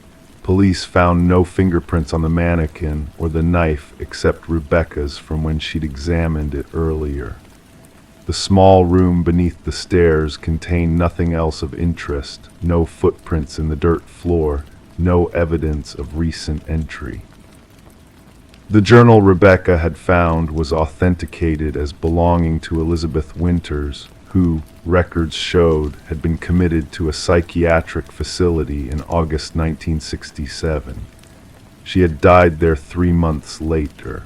Her husband, Henry, had indeed worked at a local department store that had closed in the 1970s. Most disturbing was what the police discovered when they dug up the dirt floor of the hidden room. The skeletal remains of an adult male, later confirmed through dental records to be Henry Winters. The case remains officially unsolved. The house on Sycamore Drive still stands, though it remains unsold. Rebecca Lawson no longer works in real estate. She moved to Florida shortly after the discovery, citing a need for a fresh start. Sometimes, late at night, residents of Millfield claim they can see a light moving from room to room in the old Victorian. But no one ever goes to investigate, and no one mentions the silhouette they sometimes glimpse in the attic window, a rigid, faceless figure that seems to be watching, waiting, remembering. Crime 8, a viral post, showed a photo of a missing teenager in another state. But it wasn't just the face, it was the same tattoo on the same spot, same handwriting, same design. She had thought it was original, custom. The girl went missing 5 years before she got it. The light in Poughkeepsie, New York always seemed different in October, softer somehow, as if the world was preparing for the long darkness of winter. This was especially true in the quiet neighborhood where the Mitchell family had lived for nearly 2 decades. Laura Mitchell, 17, was the kind of girl who collected autumn leaves and pressed them between the pages of her journal. She wrote poetry about the changing seasons and dreamed of becoming a writer someday. Her bedroom walls were covered with photographs she had taken herself, mostly landscapes, but a few portraits of her friends and younger brother, Tommy. People who knew Laura described her as thoughtful, maybe a bit reserved, but never unfriendly. She had a small circle of close friends, maintained good grades, and volunteered at the local animal shelter on weekends. Her teachers at Poughkeepsie High School said she was the type of student who listened more than she spoke, but when she did contribute to class discussions, her insights were worth waiting for. On October 17, 2013, Laura walked home from school as usual. The distance wasn't far, just under a mile, and she typically enjoyed the solitude of the journey. She texted her mother at 3:42 p.m. to say she was stopping at Miller's convenience store for a soda. Security footage later confirmed she purchased a cherry cola and left the store at 3:51 p.m. That was the last confirmed sighting of Laura Mitchell. When she didn't arrive home by 4:30 p.m., her mother, Ellen Mitchell, wasn't immediately concerned. Laura sometimes stopped at the library or met with friends, but by 6:00 p.m., with no word and Laura not responding to texts, Ellen began calling her daughter's friends. No one had seen her. By 8:00 p.m., the Mitchells had contacted the police. The initial search focused on the route Laura would have taken home from Miller's. Officers canvassed the neighborhood, checked local businesses for security footage, and interviewed residents. Nothing seemed out of the ordinary that day. No suspicious vehicles reported, no strangers noticed in the area. Laura's backpack was found the next morning, partially hidden in a drainage ditch about a quarter-mile from her home. All of her school's supplies were still inside, along with her wallet containing $23 and her library card. Only her phone was missing. What caught investigators' attention was a small detail mentioned by Laura's best friend, Alyssa Kimura. According to Alyssa, Laura had been working on a design for a tattoo she planned to get when she turned 18, just 4 months away. The design was a small, stylized constellation of stars forming the Little Dipper with a crescent moon beneath it. Laura had drawn it on her left wrist with pen for weeks, refining the design. She was particularly proud that she'd incorporated her own handwriting into the design. The words, "Find your way home," curved along the moon's edge in her distinctive, flowing script. Detective Marcus Holloway, the lead investigator, noted this detail in his report but didn't consider it significant at the time. The focus remained on traditional avenues of investigation, tracking Laura's cell phone, which never connected to any tower after 3:45 p.m. that day, searching the surrounding woods with cadaver dogs and developing a timeline of her last known movements. Weeks passed with no substantial leads. Laura's case generated moderate local media coverage, but without evidence of foul play or any clear suspects, public interest gradually waned. The Mitchell family appeared on regional news programs, pleading for information.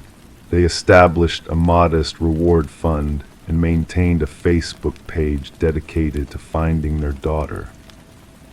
By the 1-year anniversary of Laura's disappearance, the active investigation had cooled considerably. Detective Holloway still checked in with the family monthly, but he had been assigned to other cases. The Mitchells tried to maintain some semblance of normalcy for their son Tommy's sake, though Ellen later admitted in interviews that she would sit in Laura's untouched bedroom for hours, hoping for the phone call that never came. 5 years later, and nearly 800 miles away in Lexington, Kentucky, 22-year-old Megan Donovan scrolled through her Instagram feed during her lunch break at the veterinary clinic where she worked as a receptionist. A friend had tagged her in a post from a true crime account. She followed a compilation of missing persons cases that remained unsolved. Megan almost scrolled past the familiar face, then stopped and stared at her phone screen in disbelief. The post showed a smiling teenage girl with auburn hair and hazel eyes, but what made Megan's blood run cold wasn't just the face, it was the tattoo visible on the girl's wrist in the photo. A small constellation of stars forming the Little Dipper with a crescent moon beneath it, and along the edge of the moon, in delicate script, "Find your way home." It was identical to the tattoo Megan had gotten 2 years earlier on her own left wrist. With trembling hands, Megan enlarged the image and read the caption: Laura Mitchell, 17, disappeared from Poughkeepsie, NY on October 17, 2013, while walking home from school. This case remains unsolved. Megan felt dizzy. The tattoo she had believed was completely unique, designed just for her by a tattoo artist named Victor at Ink and Needle. A small shop she'd visited on vacation in Chicago was somehow the exact design this missing girl had apparently created. That evening, Megan couldn't stop thinking about the coincidence. She searched online for more information about Laura Mitchell's case and found the Facebook page maintained by the family. There were more photos there, including several showing Laura's hand-drawn design on her wrist, the exact same constellation, moon, and script that was now permanently inked on Megan's skin. After a sleepless night, Megan called the number listed on the page for information about Laura's case. Her call was transferred to Detective Holloway, who listened with increasing interest as Megan explained the tattoo coincidence. "How did you find the design?" Holloway asked. "I didn't," Megan replied. "The artist Victor said he had been saving it for someone special. He said it just seemed right for me." Holloway asked Megan to email photographs of her tattoo and the name and location of the Chicago tattoo parlor. Within days, 2 Lexington detectives visited Megan to photograph her tattoo and take a formal statement. The investigation now had its first new lead in years. Chicago police visited Ink and Needle, but discovered Victor Mercer, the artist Megan had described, had left the shop over a year ago. The owner had minimal information. Victor had worked there for approximately 8 months, kept to himself, and left without notice. He had presented credentials from studios in Seattle and Philadelphia, but when investigators checked, neither shop had any record of his employment. Back in Poughkeepsie, the Mitchells were cautiously hopeful about this strange development. Ellen Mitchell confirmed that Laura had never been to Chicago, as far as she knew, and certainly hadn't shared her design with any tattoo artists. The design had existed only in Laura's journal and the doodles on her wrist. Investigators obtained security footage from Ink and Needle from the day Megan received her tattoo. The bearded man identified as Victor bore no resemblance to any persons of interest in Laura's case. The shop maintained digital copies of ID cards for all clients, but no employment records for Victor beyond a social security number that proved to be fraudulent. The mystery deepened when 3 more women came forward after the story gained national attention. Each had the same tattoo, each believing it was a unique design created especially for them by tattoo artists in different cities: Portland, Austin, and Baltimore. All had received the tattoo within the past 3 years. none had any connection to Laura Mitchell or Poughkeepsie. Each described their tattoo artist differently, but certain behavioral patterns emerged in their accounts. The artist had been male, soft-spoken, and had suggested the design rather than the client bringing it in. Each woman reported that the artist had mentioned something about the design finding its way home or waiting for the right person, echoing the text within the tattoo itself. Digital enhancement of the security footage from each tattoo parlor confirmed they were different individuals. None matched any known offenders in the database. Forensic psychologists consulting on the case suggested two primary theories. Either someone connected to Laura's disappearance was deliberately spreading her design as some sort of signature or message, or more disturbingly, multiple individuals were involved in a network that shared this symbol among themselves. The investigation expanded to examine missing persons cases in each of the cities where the tattoo had appeared, looking for any patterns or connections. Background checks were conducted on each of the women who had received the tattoo, searching for any overlap in their histories that might explain why they had been selected. Meanwhile, Megan Donovan struggled with her own complicated emotions. The tattoo she had loved, that had felt so personally meaningful to her now, represented something uncertain and potentially sinister. She began wearing long sleeves or bracelets to cover it, uncomfortable with the stares it attracted from people who had heard about the case. 6 months into the renewed investigation, authorities still had no definitive answers. The tattoo artists remained unidentified. No direct connection had been established between Laura's disappearance and the mysterious replication of her design. Then came another breakthrough, as unexpected as the first. A hiker in the Catskill Mountains, approximately 30 miles from Poughkeepsie, discovered a weathered backpack caught in the rocks along a remote stream bed.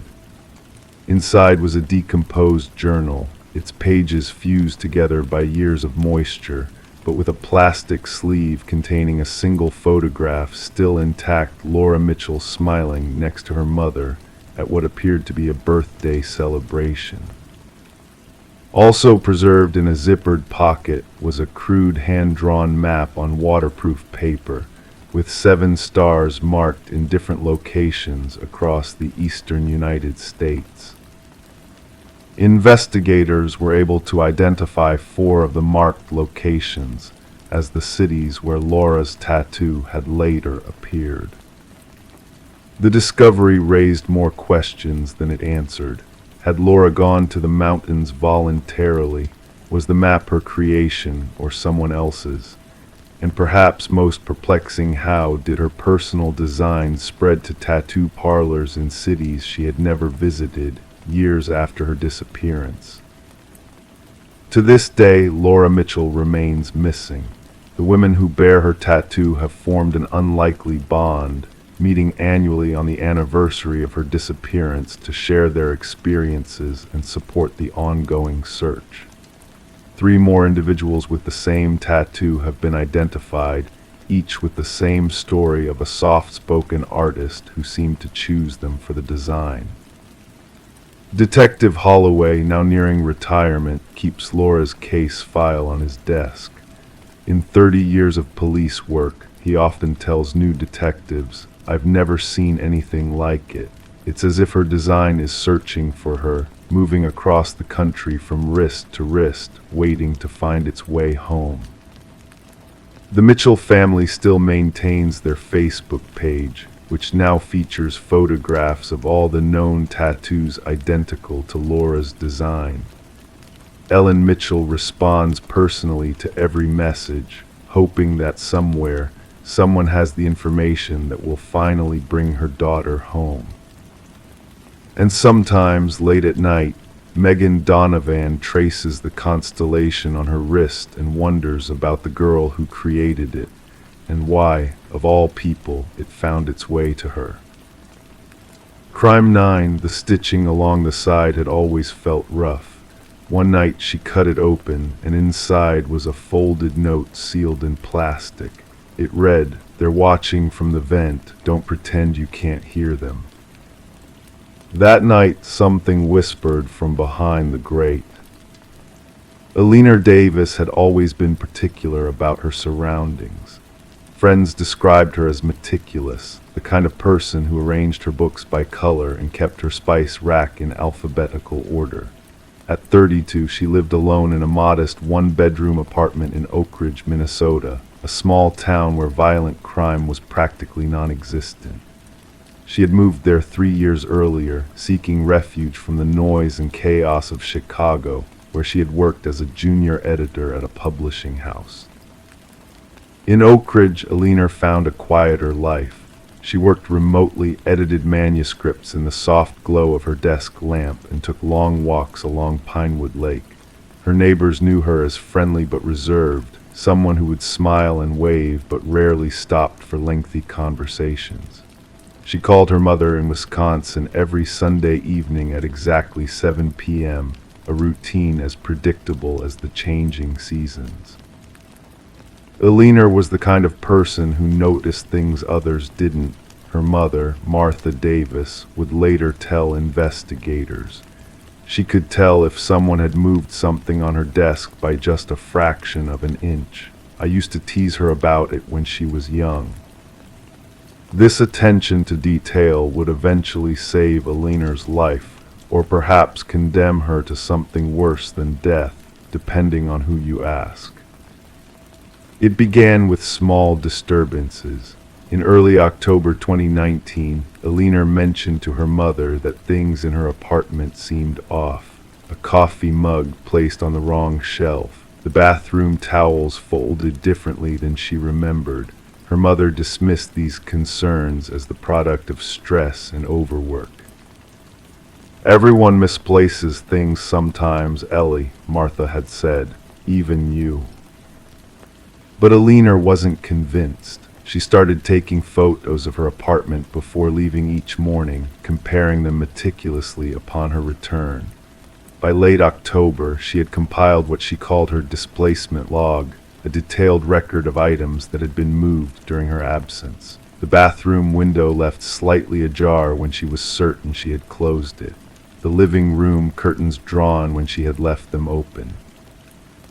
On November 3rd, Alina called the local police. Officer James Harmon responded to the call, spending 45 minutes in Alina's apartment as she showed him her displacement log. His subsequent report described Alina as anxious but lucid, and noted that there were no signs of forced entry. He advised her to change her locks and install a basic security system. Alina followed his advice. She had new deadbolt locks installed the very next day and purchased a simple camera system that would notify her phone if it detected movement. For 2 weeks, nothing unusual happened.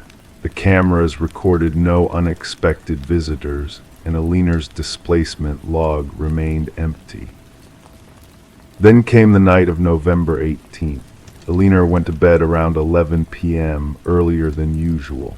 She had been having trouble sleeping lately, often waking with the sensation that someone was watching her.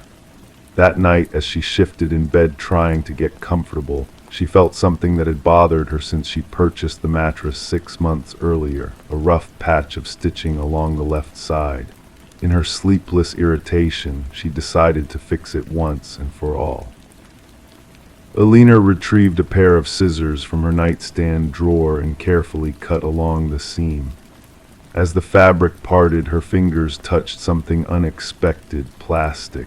She pulled it out, a small plastic bag containing a folded piece of paper. With trembling hands, she opened it. The note, written in neat block letters, read, "They're watching from the vent. Don't pretend you can't hear them." Alina later told Detective Lisa Morgan that she had sat frozen on her bed for what felt like hours, staring at the air vent on the wall opposite her bed. It was a standard ventilation grate, rectangular and unremarkable. but now, in the dim light of her bedside lamp, it seemed to hold something sinister. "I didn't move," Alina said during her first formal interview. "I just sat there listening, and then I heard it, a soft sound like breathing coming from behind the grate." Alina didn't call the police that night. Instead, she packed an overnight bag and drove to the Holiday Inn Express on the edge of town. She checked in at 1:23 a.m., according to hotel records. The next morning, she called her mother, who urged her to contact the authorities immediately. Detective Morgan arrived at Alina's apartment at 10:45 a.m. on November 19th. The apartment was immaculate, just as Alina had described it. The mattress had indeed been cut open, and the note was exactly as Alina had reported. Morgan ordered the removal of the ventilation grate. What they found defied easy explanation. The vent connected to a standard air duct, large enough for a small camera to be installed, but too small for a person to access without removing drywall. There was no camera present, but Morgan noted unusual scratch marks along the interior of the duct and collected several fibers that were later identified as synthetic, possibly from clothing. The concerning thing was the ductwork itself, Morgan would later testify. It had been modified in a way that amplified sound from the neighboring apartment. It wasn't random, it was engineered. The investigation turned to Alina's neighbors. To her left lived an elderly couple, the Hansons, who had occupied their apartment for over 15 years. To her right was a more recent tenant, Michael Prout, 41, who had moved in approximately 8 months earlier. Prout worked nights as a security guard at the local community college. Initial background checks revealed nothing significant, a minor traffic violation 3 years earlier, but no criminal record. He expressed surprise and concern when questioned about Alina's experience, offering full cooperation with the investigation. "I barely knew her," Prout told investigators. "We'd pass in the hallway sometimes. She seemed nice, kind of quiet. I never heard anything unusual from her apartment." A search of Prout's apartment, conducted with his consent, revealed nothing immediately suspicious. His furniture was sparse, his possessions minimal. Detective Morgan noted that his apartment was unusually clean for a bachelor living alone, but this wasn't evidence of wrongdoing. The investigation might have stalled there if not for Alina's continued insistence that someone had been in her apartment. She refused to return home, staying first with her mother and then renting a small house on the opposite side of town. She took a leave of absence from work and began seeing a therapist, Dr. Rebecca Chen, who specialized in trauma and anxiety disorders. "My patient presented with acute anxiety and hypervigilance," Dr. Chen wrote in her notes, which were later subpoenaed. However, her account remained consistent over multiple sessions, without the embellishment or escalation one might expect in cases of pure paranoia. The breakthrough came in January 2020, nearly 2 months after the discovery of the note. Detective Morgan, still troubled by the case, requested permission to review the building's maintenance records. These revealed that extensive renovation work had been done on the ventilation system, serving both Alina's and Prout's apartments shortly before Prout moved in. The contractor who performed the work, Dale Wilson, had been hired directly by the building's previous property manager, who had since been replaced. Morgan tracked down Wilson, who confirmed that he had indeed modified the ductwork between the two apartments. He had been paid in cash, he said, by a man who identified himself as a property manager but whose description matched Michael Prout. He wanted it set up so sound would travel better between the units, Wilson recalled. Said it was for some kind of building intercom system they were testing. I didn't think much of it at the time. Armed with this new information, Morgan obtained a warrant for a more thorough search of Prout's apartment. Behind a false wall in his closet, they discovered a small room containing surveillance equipment, including directional microphones pointed toward Aliner's apartment and several notebooks filled with detailed observations of her daily routine. Most disturbing of all were the photographs, hundreds of them, showing Aliner in her most private moments, sleeping, changing clothes, reading in her living room. The photos spanned months, beginning well before she had noticed anything amiss. Prout was arrested on January 17, 2020, charged with stalking, invasion of privacy, and breaking and entering. During questioning, he maintained that Aliner had invited his attention, that they shared a special connection she was now denying. He admitted to entering her apartment numerous times while she was away, using a key he had secretly duplicated. She needed to know she wasn't alone, he told investigators. The note was just the beginning. We were supposed to help each other. When asked about the plan he had apparently been developing, Prout became evasive. It wasn't time yet, was all he would say. Psychiatric evaluation determined that Prout suffered from erotomania, a delusional disorder in which he believed Aliner was in love with him despite having barely interacted with her. He was found unfit to stand trial and committed to a state psychiatric facility. Aliner Davis left Oak Ridge in February 2020. She doesn't use social media anymore, and her current location is known only to her closest family members. The apartment building where she lived has new owners, new security systems, and newly sealed ventilation ducts. But the question that continues to haunt those familiar with the case isn't about what was found in the walls or behind the vents. It's about the note itself, a message that couldn't have been placed in the mattress without someone entering Aliner's apartment, opening the mattress, and carefully restitching it.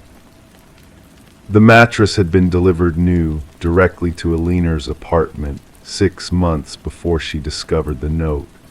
The delivery was made by a local company whose employees all passed background checks. Prout, by his own admission, didn't begin entering her apartment until after the mattress was delivered. So who sewed the note into Aliner Davis's mattress? And why choose those particular words, words that would eventually lead to Prout's discovery? Prout himself claims to have no knowledge of the note. Handwriting analysis was inconclusive. The plastic bag yielded no usable fingerprints or DNA. Sometimes I think about what would have happened if I hadn't cut open that mattress that night, Aliner wrote in her victim impact statement, submitted to the court but never read aloud. Would I still be living there with him watching, or would whatever he was planning have already happened? I'll never feel safe again, knowing that someone, maybe not just him, was in my private space, touching my things, watching me when I thought I was alone. The investigation remains technically open, but inactive. Detective Morgan still keeps a copy of the note in her desk drawer, 7 words that saved a woman from an unknown fate, but condemned her to a lifetime of looking over her shoulder, wondering who might be watching from behind the walls. In the quiet town of Oak Ridge, life continues. The elderly Hansons still live in their apartment. A young couple has moved into Aliner's old unit. Prout's apartment remained vacant for over a year before finally being rented to a middle-aged accountant who knows nothing of its history. And somewhere Aliner Davis sleeps on a new mattress that she inspected inch by inch before allowing it into her home. She checks her locks 3 times each night, and sometimes in the quiet hours before dawn, she still wakes suddenly, convinced she's heard something moving behind the walls. Watching, waiting, whispering her name.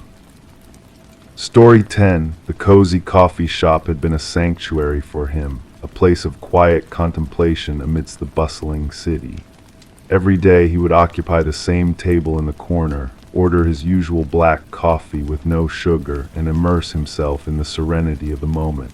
The barista recognized his face, but his true identity remained a mystery to all. Then one fateful day, he failed to grace the shop with his presence. Concerned regulars alerted the authorities, leading Detective Sarah Mercer to investigate the enigmatic disappearance. Upon scrutinizing the security footage, a perplexing truth emerged. The man, known only as John Doe in the case files, had indeed entered the coffee shop as usual.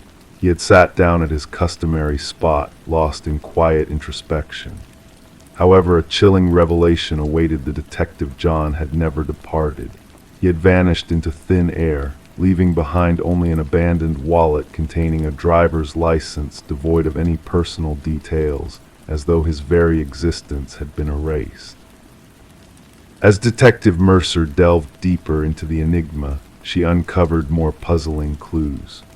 The wallet held enigmatic credit cards with no ties to any known accounts, alongside a cryptic business card bearing only a phone number that led to eerie silence when dialed. The notebook left behind by John was filled with inscrutable codes and sketches of unfamiliar architectural designs, adding layers of mystique to the unfolding mystery. The barista, the sole witness to John's daily routine, could offer little insight into his enigmatic patron. He was a solitary figure, always engrossed in his writing, his soft-spoken demeanor shrouded in enigma. Mercer's investigation led her to a peculiar antique mirror within the shop, adorned with cryptic symbols reminiscent of those found in John's notebook. Could this mirror hold the key to his inexplicable disappearance? With each passing day, the enigma deepened, drawing Mercer into a realm where reality blurred with the unknown. The mirror's reflection seemed to hold secrets untold, hinting at a world beyond the visible spectrum. As Mercer uncovered a hidden compartment behind the mirror filled with identical wallets and a journal chronicling decades of enigmatic experiments, the truth began to unravel. The journal spoke of temporal displacement and identity transference, hinting at a grand experiment that defied the laws of nature. John Doe, or rather Daniel Weston, a brilliant physicist lost to the annals of time, had delved into realms where parallel realities converged, where the fabric of existence was malleable. As Mercer pieced together the fragments of Weston's enigmatic past, peculiar occurrences plagued the coffee shop, signaling a convergence of realities that defied rational explanation. Witnesses reported spectral sightings of Weston, his presence lingering like a ghost in the fabric of the mundane world. In a climactic revelation, Mercer beheld the fractured mirror's shattered remnants, a testament to a grand experiment that had transcended the boundaries of human comprehension.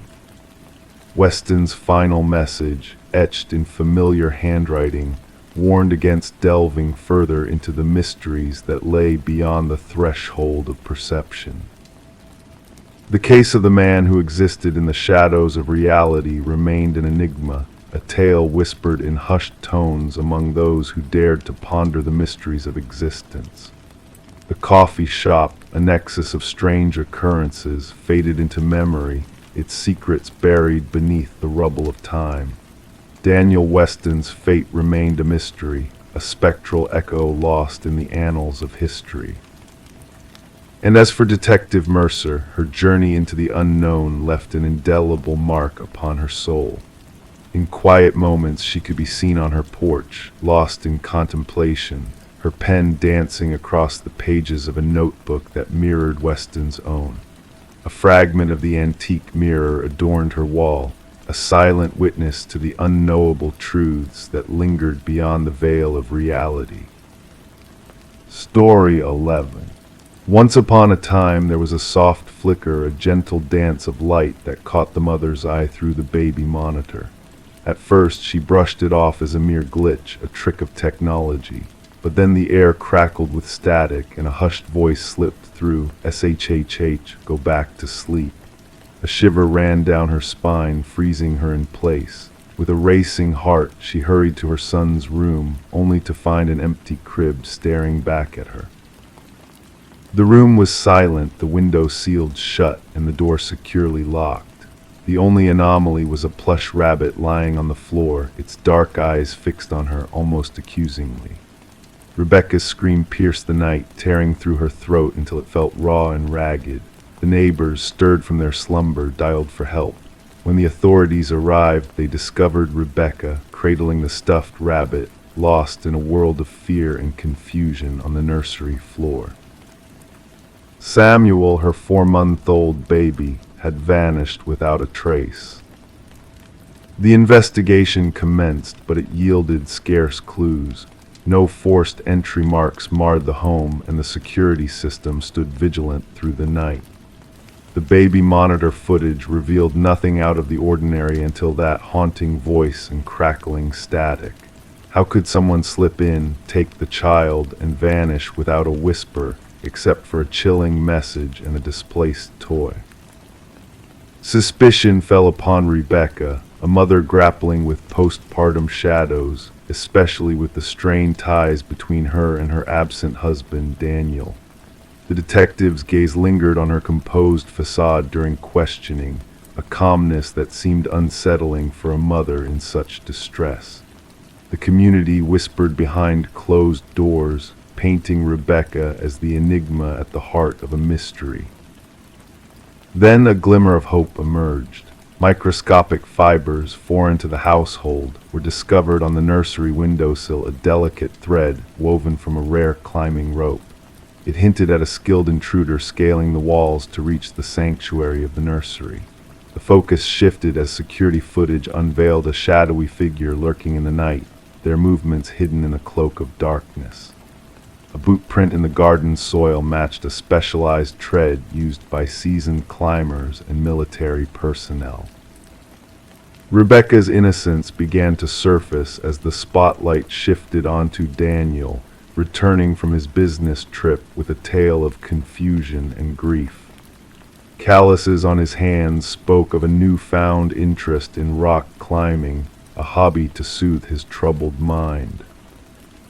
The tide turned darker as financial records painted a grim portrait. A hefty life insurance policy on Samuel, covert calls to a mysterious number, and a second family kept hidden from Rebecca Daniel's secrets unfurled like poisonous ivy. The baby monitor emerged as a key player in this twisted tale. Hacked and manipulated, its signal carried the voice that whispered deceit into the night, far from the nursery's confines. The digital breadcrumbs led investigators to a hidden basement where a woman named Elaine cradled Samuel in her arms. Surrendering without resistance, her eyes vacant, she was a ghostly presence in the unraveling drama. Elaine, Daniel's first wife, haunted by a past miscarriage, had woven a web of obsession around his life. The truth unfurled through DNA and old photographs, linking her to the abduction that shattered a family. Daniel's protestations crumbled under the weight of evidence. Fibers, footprints, encrypted messages all pointed to his guilt. The courtroom hushed as the baby monitor's audio echoed through the room, revealing a cough, a telltale sign of his presence on that fateful night. The jury's decision was swift. Daniel and Elaine faced the full force of justice for their crimes against innocence. Rebecca and Samuel sought solace in a new beginning, far from the shadows of the past. The baby monitor, a silent witness to the night's horrors, remained tucked away, a reminder of a truth too painful to confront. As the world learned from this harrowing tale, parents fortified their nurseries, and investigators sharpened their gaze on the dangers lurking in the digital shadows. Samuel grew up shielded from the memory of his disappearance, while Rebecca clung to the rabbit, its glassy eyes a reflection of the darkness that once whispered through the monitor, revealing a truth that shattered their world. The monitor spoke in secrets, capturing a reality beyond imagination. Story 12, the realtor's advertisement made no mention of a basement. The architectural blueprints contained no hint of its existence. Yet, as the family peeled back the worn carpet in their new home, they uncovered a concealed door, adorned with a weathered, rusted handle. It took the combined effort of 3 to pry it open, revealing a staircase descending into blackness. The musty air that greeted them was heavy with the aroma of moist earth. Instead of a storage space, they were met with a solitary chair under a swaying light bulb, casting eerie shadows. And on the wall behind the chair, a series of photographs depicting them, images captured within the walls of their own home.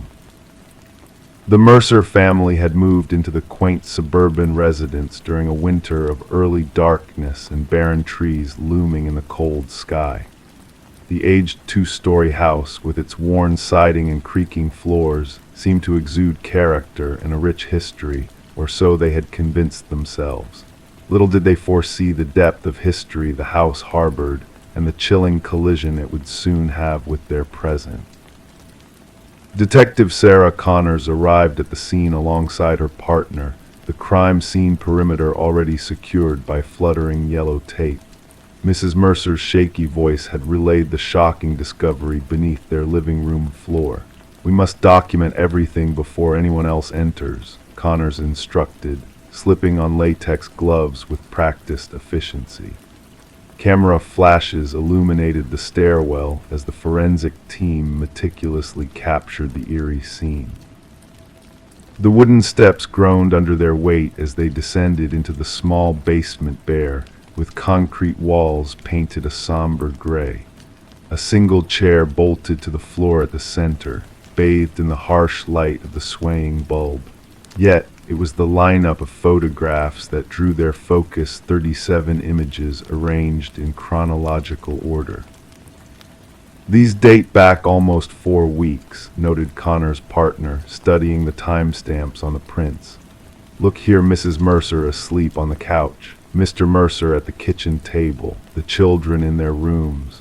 The absence of forced entry, stolen items, or triggered security systems only intensified the invasion of privacy that had occurred, leaving the family's sense of security shattered.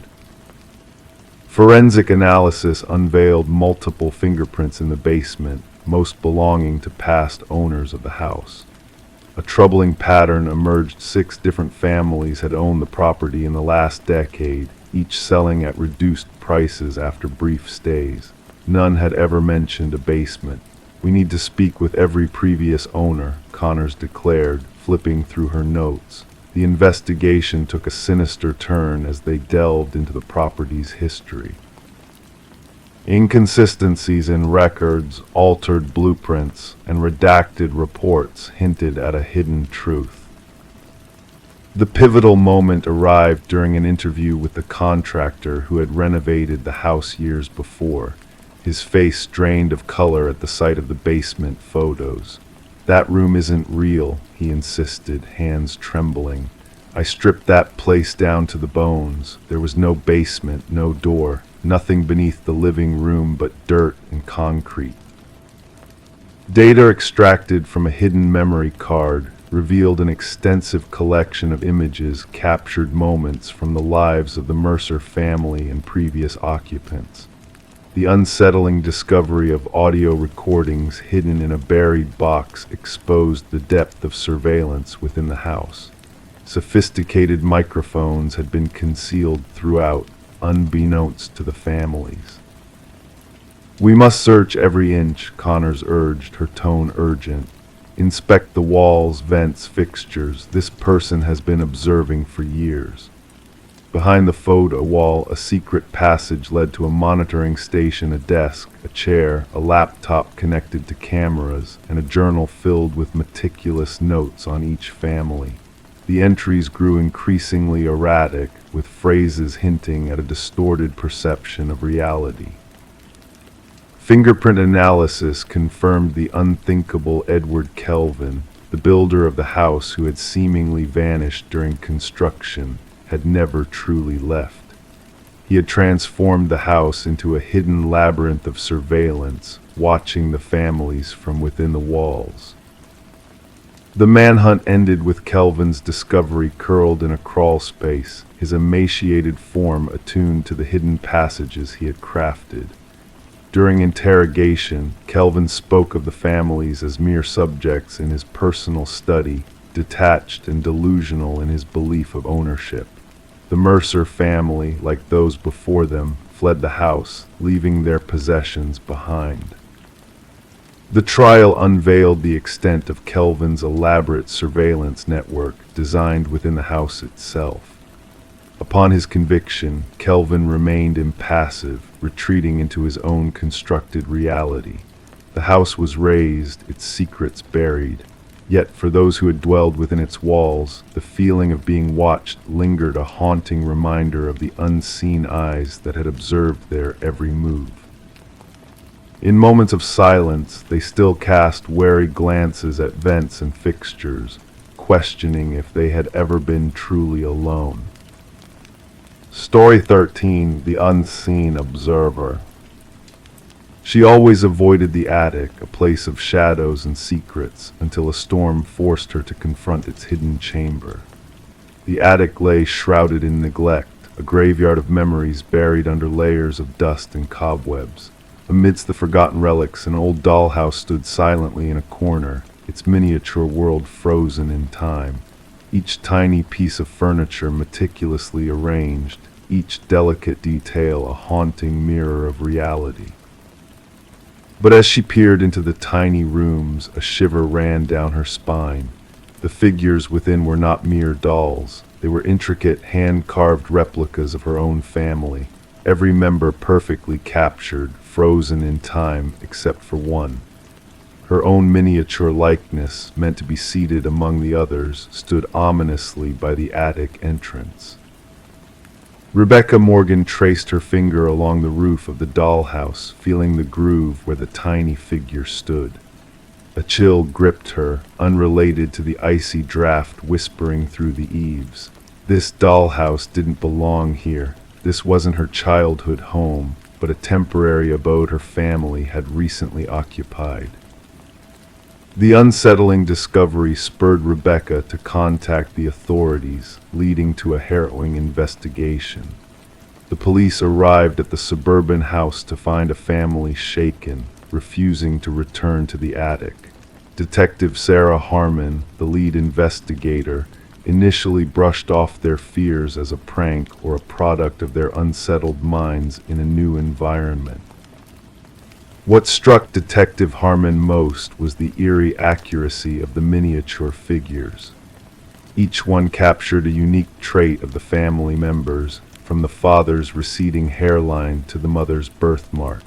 But the true horror unfolded when forensic analysis revealed fingerprints on the dollhouse belonging to none of the family members.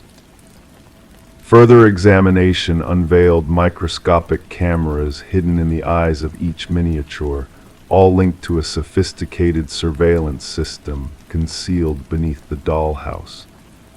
The captured footage depicted the family's movements in painstaking detail, not just mirroring their actions on that fateful night, but replicating their daily routines over time.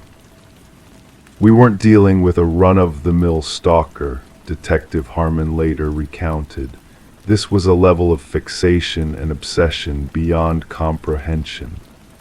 The investigation took a dark turn when a hidden entrance to a basement was uncovered, revealing signs of a clandestine inhabitant living beneath the unsuspecting family. The mystery deepened as it emerged that the house had stood empty for almost a year before the Morgans moved in. Interviews with neighbors yielded sparse clues, except for a mention of occasional lights flickering in the vacant home. The trail led to a digital footprint, tracing the surveillance data to a secluded apartment across town. Inside the apartment of Martin Wells, the son of the deceased former owners, a chilling tableau awaited. Walls adorned with photographs of various families, journal entries chronicling their lives, and a workshop filled with unfinished dollhouses representing different homes in the area. Wells had woven a web of control and surveillance over multiple households, his twisted obsession driving him to manipulate lives like a malevolent puppeteer. During interrogation, Wells remained eerily composed, revealing his distorted rationale. His fixation stemmed from a need to reclaim his childhood home, asserting dominance over the occupants who now resided within its walls. The dollhouse, a macabre tribute to his delusions, symbolized his power to orchestrate their lives from the shadows. As the truth unraveled, the Morgans chose to sever ties with the tainted house, haunted by the realization that they had been unwitting pawns in a sinister game.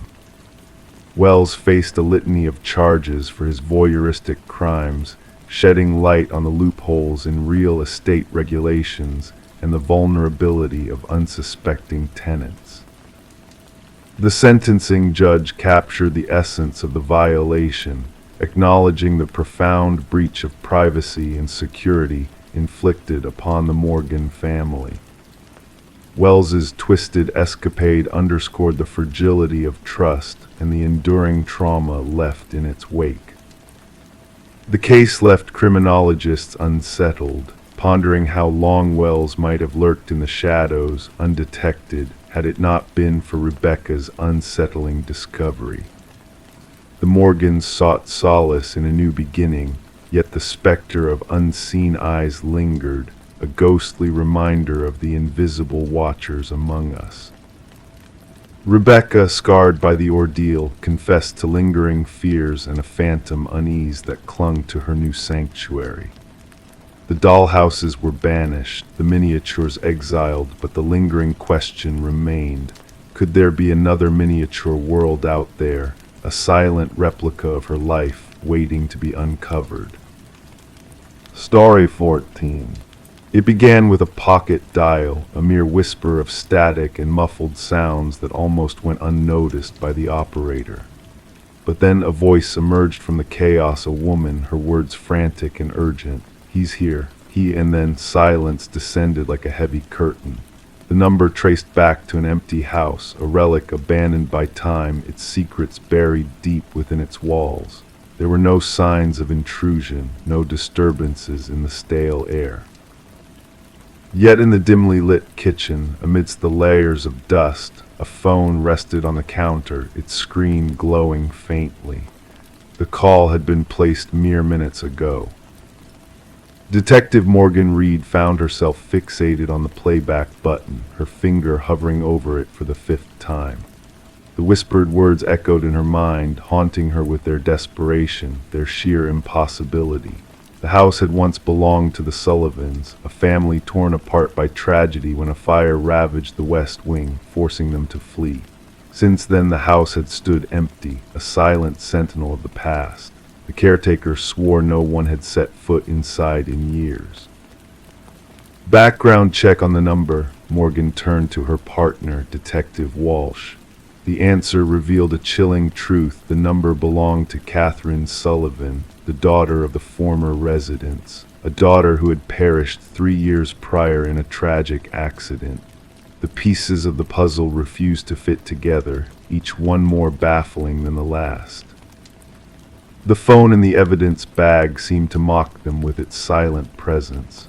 How could a dead woman's phone be making calls from a deserted house? The forensic team uncovered no substantial leads, no fingerprints save for elusive smudges that defied identification.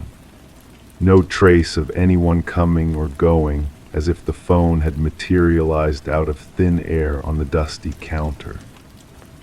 The heart of their inquiry lay in those 11 seconds of static-filled recording, capturing the essence of fear and desperation in 5 haunting words. Voice analysis confirmed the voice as Catherine Sullivan's with an eerie 98% certainty. The timestamp revealed a chilling detail: the call had occurred at the exact moment of her demise, down to the minute. Interviews with those who knew Catherine painted a portrait of a young woman loved and lost. Her father, now remarried, stood bewildered by the unfolding mystery. Her mother, a solitary figure in a small apartment, crumbled at the sound of the recording. "That's my Katie," she whispered, her voice heavy with grief. "She sounds so scared." Mark Jennings, Catherine's boyfriend at the time of her death, provided an alibi that held up under scrutiny. The pieces of the puzzle refused to align: the call from the empty house, the echoes of a ghostly voice long silenced. And then a breakthrough came in the form of a worn journal discovered among Catherine's belongings. Its pages bore witness to a relationship tainted by control, isolation, and ultimately fear. The final entry spoke of imminent danger, of a looming threat that had finally materialized. Confronted with the damning evidence, Mark's facade crumbled. His protestations rang hollow in the face of Catherine's written words, her truth laid bare for all to see. The net closed in around him, tightening with each revelation. A hidden phone, unearthed from the earth itself, held the key to unlocking the truth. Deleted texts, a trail of fear and betrayal, painted a grim picture of Catherine's final moments. The medical examiner's findings cast a shadow over Mark's carefully constructed facade, revealing the brutal reality beneath the veneer of innocence. And then the final act unfolded: a manhunt, a confrontation, a reckoning long overdue. Mark's words rang hollow in the interrogation room, his feeble attempts at justification falling on deaf ears. As the verdict echoed through the courtroom, a sense of closure settled over those left behind. Justice, hard-won and long overdue, had finally been served. Catherine's voice, though silenced in death, had found a way to speak, to bear witness to the horrors inflicted upon her. The phone from the abandoned house now rests in the evidence locker, a silent sentinel of a past best left undisturbed. And though its battery lies removed, some say they hear it ring in the dead of night, a phantom echo of a life cut short, a reminder that even in silence, the truth will always find a way to be heard. Story 15, the apartment lay dormant for months, untouched by the hustle and bustle of daily life. When the new tenants crossed the threshold, their expectations were low: a blanket of dust, perhaps a few remnants left behind by the previous occupants. Yet one door stood stubbornly closed, resisting all attempts to reveal its secrets. It was a simple closet, but its contents remained a mystery, locked away from prying eyes. After much effort, the landlord managed to force the door open, bracing for the mundane sight of old clothes or forgotten trinkets. Instead, what greeted them sent a shiver down their spines. The walls were etched with deep, jagged scratches, a silent testimony to a struggle against confinement. In the dim corner, an ancient flip phone lay dormant, its screen illuminating a single, unread message. Detective Morgan Shaw, a seasoned investigator, felt a chill creep up her spine as she surveyed the scene before her. It wasn't the presence of blood or violence that unsettled her, but the haunting implications of those desperate markings, the unmistakable signs of someone fighting for freedom within that small, claustrophobic space. "We need forensics here immediately," she instructed her partner, Officer Reed, who diligently documented the scratches with his camera, "and bring me the records of the previous tenants." The message on the phone was simple yet loaded with ominous weight. "I know what you did. the landlord, a jittery man with perpetually clammy hands, recounted that the previous tenant, a quiet young woman named Emma Caldwell, had vanished without a trace, leaving behind unpaid rent. She kept to herself, a solitary figure. Left about 6 months back, he murmured, avoiding the gaze of the closet. Forensic analysis uncovered multiple blood samples mingled within the scratches on the walls. Most matched Emma Caldwell, a 28-year-old woman reported missing after her sudden disappearance. However, 2 other DNA profiles surfaced, one unidentified in the system, and the other belonging to a man supposedly deceased for 2 years. "This doesn't add up," Shaw muttered, studying the perplexing findings. Derek Mercer, a convicted assailant presumed dead in a vehicular accident, had left his genetic imprint on the closet walls, contradicting his reported demise. The puzzle deepened, casting a shadow of doubt over the presumed fate of Emma Caldwell. Emma's abandoned apartment whispered of an interrupted existence, neglected mail, a solitary coffee mug in the sink, a meticulously made bed. Her phone records hinted at a growing unease, regular calls to her sister abruptly ceasing, replaced by a barrage of unidentified numbers in the days leading up to her vanishing. The sister mentioned a mysterious boyfriend, Officer Reed disclosed. No name given, just described as intense and private. Surveillance footage unveiled a pivotal moment, a shadowy figure in a baseball cap trailing Emma into her building, his features deliberately obscured from the cameras. The pieces began to align when partial fingerprints matching Derek Mercer were discovered on the closet's interior doorknob. He staged his death, Shaw deduced, but why and what link does he share with Emma? The enigma deepened as the search unraveled another missing persons tale. Lynette Porter, gone without a trace 3 years prior, her description aligning with a woman frequently seen visiting Emma's residence. A web of connections emerged, linking Derek Mercer's shadowy presence to the vanished souls of Emma and Lynette. Journeying through traffic camera footage, Shaw traced a vehicle linked to Derek's family to Emma's neighborhood, the driver's likeness mirroring that of the elusive Mercer. A remote property owned by the Mercer clan harbored a grim secret, a captive Lynette Porter, emaciated and traumatized, mirroring Emma's harrowing ordeal. "He forced me to witness," Lynette murmured, her gaze vacant. "Said I needed to comprehend the consequences of defying him."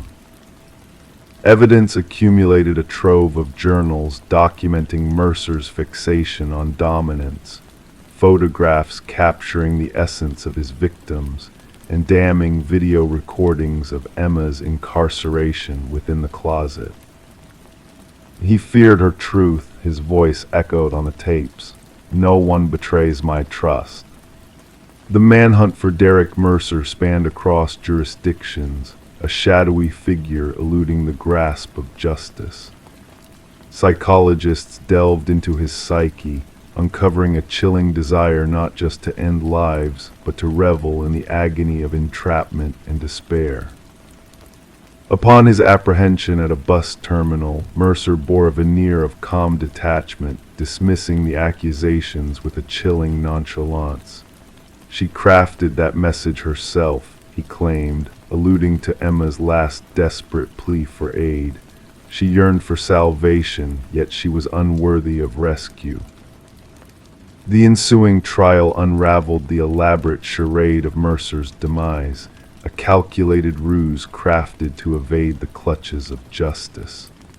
For years he had prowled in the shadows, preying on women who mirrored his initial victim, leaving a trail of shattered lives in his wake. The jury's verdict came swiftly, a resounding guilty on all counts. As the judge pronounced a sentence of lifelong incarceration without chance of release, Mercer's lips quirked in a semblance of satisfaction, a private satisfaction known solely to him. During the sentencing, Lynette Porter made her voice heard. He ensnared us in darkness because that's where his soul resides, trapped in his twisted reality. While he withers away in confinement, I shall bask in the light. The case reshaped investigative protocols within the department, placing a heightened emphasis on tracing relational patterns and scrutinizing rental properties.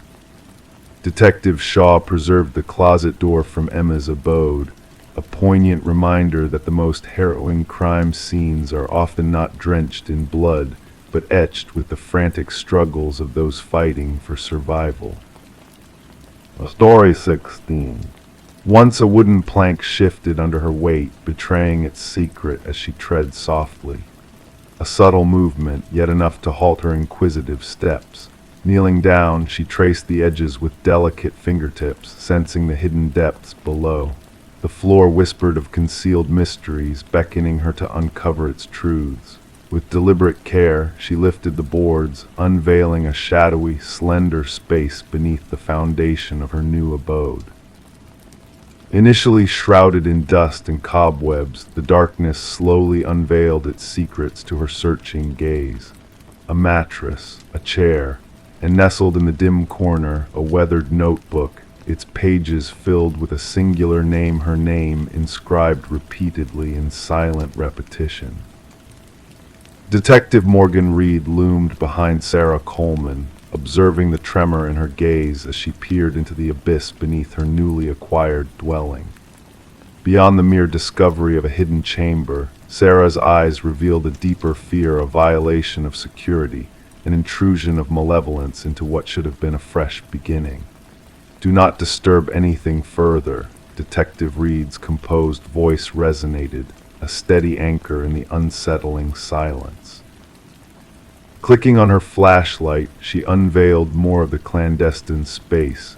Illuminating walls adorned with surveillance photographs captured moments of Sarah's mundane routines, a shrine of obsession crafted beneath her unsuspecting feet.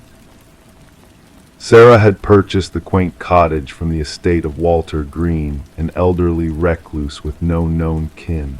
The property had stood vacant for months before finding its way onto the market, described in listings as charming and requiring minor touch-ups. No whispers of peculiarity had surfaced during inspections or transactions. "I never met him. The previous owner," Sarah murmured. "Neighbors claimed he was reclusive. The basement was supposed to be sealed off long ago." That's what the inspection noted. As crime scene investigators descended upon the scene, their equipment resonating against the wooden floor, they diligently documented every detail, unearthing the mattress, the chair, and the notebook from the concealed enclave. Forensic examination unveiled a plethora of fingerprints throughout the space, all belonging to the deceased Walter Green. Of all the unsettling revelations, the investigators were perturbed most by the timeline they meticulously reconstructed. Utility records and dated photographs within the chamber suggested that Walter had surveilled Sarah for a minimum of 3 years preceding his demise. He had shadowed her daily routines, frequented her haunts, all while evading her notice. The intensity of this fixation typically escalates, the department's psychologist expounded in a briefing. The transition from fantasy to methodical planning is imminent. The hidden chamber hints at preparations for a more direct engagement. Detective Reed's inquiries took an unforeseen detour upon interviewing Walter's former colleague from the local shopping center maintenance department, a fidgeting man haunted by secrets. Walter spoke of her on occasion, he confessed. Said she resembled someone he knew. I dismissed it as an old man's infatuation. I never fathomed. His voice trailed off, lost in contemplation. Securing a warrant to explore Walter's workplace locker, untouched since his demise, Reed unearthed an incongruous key, leading them to a storage unit registered in his name. The metallic door groaned open, unveiling a meticulous replication of Sarah's former abode, furniture echoing her past life, meticulously arranged. A mannequin adorned with a wig mirroring Sarah's hairstyle perched at a replica desk. The calendar bore a circled date, a mere week subsequent to Walter's untimely passing, embossed with a single word, together. Institutional records unveiled Walter's past affliction with erotomania, a delusion fixating on unrequited love. Decades of tranquility shattered upon Sarah's arrival, reigniting dormant obsessions. In the precinct, Reed spread crime scene images across the table, reflecting on Walter's deluded belief in a destined union. In his reality, they shared a unique connection. To him, they were fated to be united, she murmured. Could she have crossed paths with him unknowingly, igniting this fixation? A fellow detective inquired. Reed shook her head. No tangible evidence. Sometimes these fixations demand little, a fleeting smile, a prolonged glance. For an individual with his history, even the smallest gesture can kindle obsession. Sarah elected to part ways with the house, its walls tainted by echoes of intrusion. During the final walkthrough with her realtor, she stood in the living room, enveloped in introspection. I cannot shake the thought of what might have transpired had he not met his end, she confided softly. Had I not uncovered that loose board, how long would I have dwelled here, oblivious to his watchful eyes, ignorant of the secrets concealed beneath my very feet? With Walter's demise, the case was officially closed, marked as stalking with intent to abduct, although the abduction never materialized. Sarah embarked on a new journey, altering her routines, guarding her privacy with newfound vigilance. Detective Reed occasionally monitored her from afar, a silent sentinel acknowledging the thin lines separating Sarah from an alternate fate. The cottage passed into the possession of an unknowing couple, oblivious to its hidden past. The concealed room was sealed, the floorboards replaced. Life proceeded, yet for the enlightened few, the chamber beneath the floor persisted as a chilling testament to lurking perils, to monsters who evade capture, and to unsuspecting souls who narrowly evade their fated demise. Story 17, the aged envelope sat on the detective's desk, its edges tinged with yellow, yet the stamp appeared fresh, as if just unraveled days ago. With a cautious hand, Detective Sarah Morgan peeled it open, revealing a lone sheet of paper within. The message, typed hastily in an uneven font, read, "I am sorry for what I did." A faint dampness clung to the paper, carrying a faint scent of iron that lingered in the air. It was then that her eyes caught the reddish smear along the bottom, a sinister mark that was unmistakably not ink. Handling the letter with precision, Detective Morgan placed it into an evidence bag, her gloved fingers ensuring no trace was overlooked. The forensics team's analysis confirmed her suspicions. The reddish stain bore the grim truth of human blood, matching the DNA from an unsolved homicide that had plagued the department for years. The victim, Rebecca Warren, a young journalist, had been found in her apartment, a victim of multiple stab wounds. Her laptop missing, her notes scattered, hinting that the violence may have been linked to her investigative work. Despite tireless efforts, the case had grown cold until this peculiar letter surfaced at the police station, simply addressed to the Homicide Division. Sparse fingerprints on the paper and envelope hinted at a cautious sender, one who had likely donned gloves. The postmark, however, offered a glimmer of hope, a tangible light after months of stagnation. Gathering her team in the dimly lit briefing room, Detective Morgan pinned the letter's image at the heart of the board, adorned with crime scene snapshots and suspect profiles. "This changes everything," she declared softly, the weight of the unknown hanging in the air. Her longtime partner, Detective James Chen, scrutinized the letter, suggesting, or perhaps it's a facade, a ploy to deceive us. The blood, could it be a mere act, a taunt? Delving deeper, the forensics team traced the typewriter's unique patterns to a rare, decades-old model, sparking a hunt through antique shops and collections. Meanwhile, revisiting Rebecca's life unveiled a trail of dedication and courage in her pursuit of truth. Her investigation into a prominent family embroiled in local politics unveiled layers of deceit and greed. Interviewing Rebecca's boyfriend, Michael Barnes, revealed subtle shifts in his demeanor, a revelation that hinted at hidden truths. She feared she was being followed, he confessed, regret etched in his gaze. I dismissed her concerns, blinded by my own ignorance. As the detectives pursued leads, a second letter arrived, bearing the same typewritten message in blood, unraveling more of the chilling tale. The sender's words hinted at a dark secret, a revelation that led the investigation to the grand mansion of the deceased patriarch. Interviews with the family members unraveled layers of deception, leading to the eldest son, Richard, and his suspicious collection of vintage typewriters. A breakthrough emerged when microscopic fibers on the envelopes matched custom stationery exclusive to the youngest daughter, Eleanor. Her confession unraveled Richard's intricate web of deceit, culminating in a hidden room filled with damning evidence.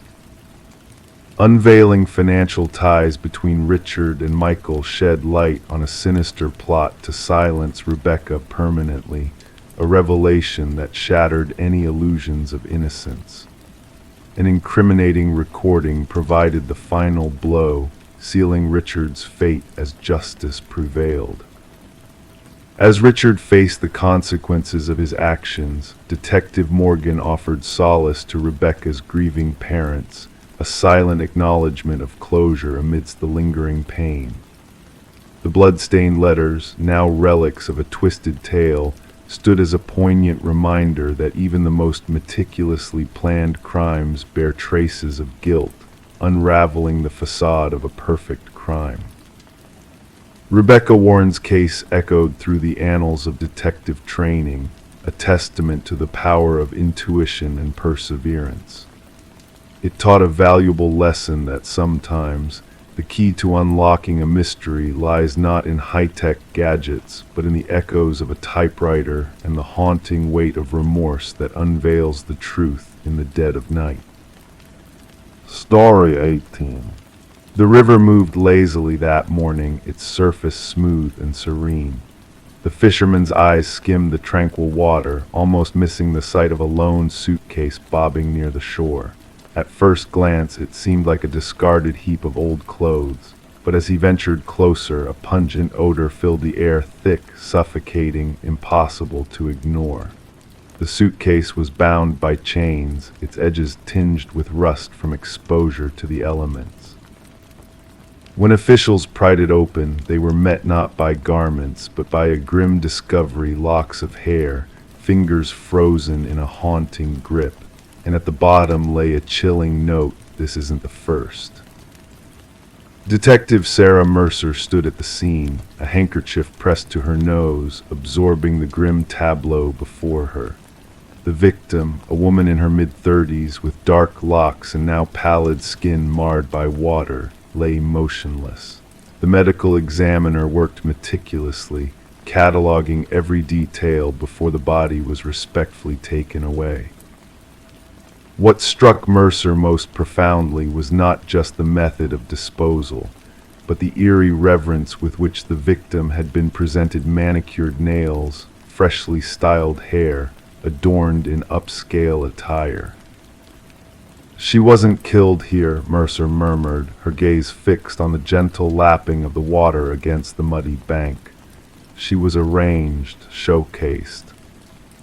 The victim was identified as Catherine Walsh, a successful real estate agent known for her expertise in selling luxury properties. Divorced, childless, she resided alone in an affluent neighborhood. Colleagues painted a portrait of a driven, meticulous woman who kept her personal life guarded.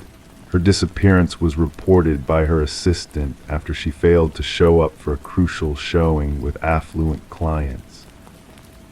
She wouldn't have missed that appointment, the assistant insisted, her voice unwavering. That sale was set to be her biggest achievement yet. Investigators combed through Walsh's sleek, modern home. Every corner exuded perfection, almost unnaturally so. Designer furniture meticulously arranged, surfaces devoid of a single speck of dust. The fridge stocked with neatly labeled meals for each day, the closet housing garments color-coordinated and shoes lovingly stored in protective sleeves. However, a minor anomaly caught their attention in her home office, a slightly ajar drawer revealing a leather-bound journal. The final entry read, "He's watching again. Same car, different plates." Further scrutiny into Walsh's digital footprint uncovered a peculiar pattern in her emails, repetitive messages from unfamiliar addresses, all bearing the same unsettling phrase, "I see your perfection," dispatched at precisely the same timestamp on various days. Her internet searches hinted at a deep-seated unease, revolving around home security systems and self-defense tools. Connecting these dots, Mercer confided in her partner, "Our perpetrator is deliberate. This wasn't a crime of passion, it was a ceremony." A breakthrough emerged unexpectedly from a local pawn shop, where Walsh's distinct emerald necklace had surfaced. The individual who had pawned it was a regular Michael Linden, an unassuming maintenance worker. Surveillance footage unveiled Linden's frequent visits to Walsh's building over several months, sometimes pushing his maintenance cart, other times slipping in unnoticed, always during windows when she would be occupied with property viewings. Upon scouring Linden's humble abode, detectives stumbled upon a chilling sight: the walls adorned with clandestine snapshots of Walsh and other women, all sharing a striking resemblance, all captured without their knowledge. Some images were marked with bold red excess. Walsh stood as the third victim. Concealed behind a false panel in his closet lay a shrine, housing personal effects of each victim, meticulously arranged, a hairbrush with strands, tissues imprinted with lipstick, keys, and receipts. Each assemblage accompanied by a minuscule log documenting habits, preferences, and daily routines. The interrogation chamber turned frigid when Linden was brought in. With his neat demeanor and soft-spoken demeanor, he seemed an unlikely perpetrator of violence, yet when confronted with the damning evidence, his countenance remained stoic. They were flawed, he confessed flatly. They projected perfection, but I saw through their fade. Catherine's desk drawer was always in disarray. She missed a spot when applying lipstick. Her perfection was a sham. The quest to locate the initial two victims referenced in his note led investigators to remote locales where two additional suitcases were retrieved. Both contained women mirroring Walsh's appearance, both real estate agents who marketed themselves as paragons of meticulousness. During Linden's trial, he sat impassive, his features devoid of emotion as prosecutors dissected his modus operandi. He had shadowed each woman for months, absorbing their routines, infiltrating their residences, studying their lives. When he eventually seized them, he sought to correct what he perceived as their imperfections, washing and styling their hair, applying makeup with precision, dressing them in finery before extinguishing their lives. As the families of the victims bore witness, a judge meted out a life sentence to Linden, barring any possibility of release. For Detective Mercer, the case was officially concluded, yet a shadow of inquiry lingered. What spurred Linden's fixation on these specific women? What inner blemish was he attempting to expunge through his heinous acts? The river serenely continued its voyage downstream, its waters eventually purging all traces. But within the precinct, upon Mercer's desk, lay copies of those unsettling journals, a stark reminder that within seemingly ordinary lives, shadows may lurk beneath the veneer. And sometimes the most perilous predators are those camouflaged in plain view, observing, waiting for a solitary flaw to betray them. Story 19. The ancient apartment exuded a sense of history with its creaking heating system and rattling pipes, a familiar ambience to its residents. Yet hidden within its aging walls was a chilling secret waiting to be unveiled. One fateful night, a soft, eerie voice drifted through the vents, barely audible but unmistakably calling out a name. The listener, heart racing, leaned in closer, feeling a cold breath brush against their cheek, followed by a playful declaration, "I know you can hear me." Detective Morgan Shaw, a figure of poise amidst the vacant apartment, focused intently on a rusted vent cover forcibly removed from the wall. The forensic team meticulously combed the area, capturing every detail with flashing cameras. The missing woman, Elena Reeves, had vanished without a trace until a foul odor raised alarm bells. What they discovered within the ventilation system defied logical explanation. Officer Patel, reading from his notes, recounted Elena's earlier claims of hearing voices through the vents, dismissed by the building management as mere quirks of an old building. Shaw, observing the deep scratch marks around the vent, realized they were not the result of tools, but of frantic fingernails clawing from the inside. The puzzle deepened as memories of Elena, a beloved kindergarten teacher, surfaced. A woman tormented by paranoia in her final days, convinced of a sinister presence lurking within the walls. A closer inspection of Elena's apartment revealed unsettling clues. Fibers matching her favorite cardigan caught in the vent grill, a mysterious fingerprint inside the vent cover, and a chair positioned beneath the vent as if waiting for a clandestine conversation. The eerie revelations continued with audio recordings from Elena's phone, capturing a chilling exchange between her and an unknown entity, a voice beckoning her with sinister sweetness. Delving into the building's history, Shaw uncovered a disturbing pattern of past tenants fleeing the premises, haunted by inexplicable noises and hallucinations. The enigmatic building superintendent, Harold Weber, aroused suspicion with his nonchalant demeanor, though a hidden access panel in Elena's bathroom hinted at a more sinister truth. Forensics unearthed a hidden passage within the walls, a secret domain where someone had been living, watching, and whispering. Weber's meticulously organized files and disturbing journal entries painted a portrait of obsession and malevolence, culminating in his arrest and a bone-chilling revelation of his depraved acts. As the trial unfolded, Weber's facade of sanity crumbled, revealing a predatory mind fixated on his victim's torment. His conviction brought a semblance of closure, yet the echoes of his twisted legacy lingered within the vacant apartment building, where new residents heard whispers in the walls and felt the chilling presence of a malevolent force.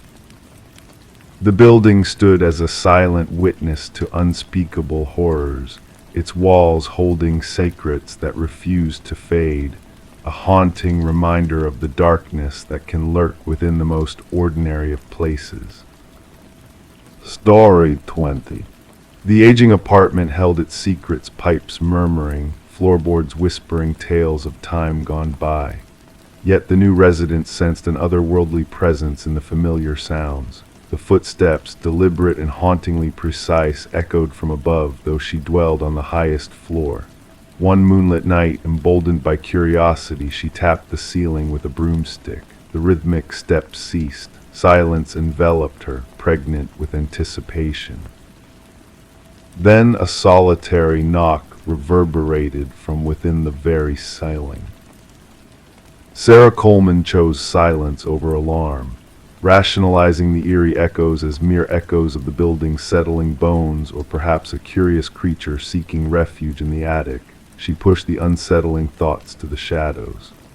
Night after night, the phantom footsteps danced across her ceiling, tracing mysterious paths in the veil of darkness. She adjusted, amplifying the TV volume, donning headphones at bedtime, striving to drown out the enigmatic footfalls that played their nocturnal symphony above her. Detective Morris's path intertwined with the apartment's secrets when a maintenance worker stumbled upon a concealed passage during routine repairs. Peeling back a section of drywall to mend a leak, he unveiled a clandestine world unbeknownst to the building's blueprints.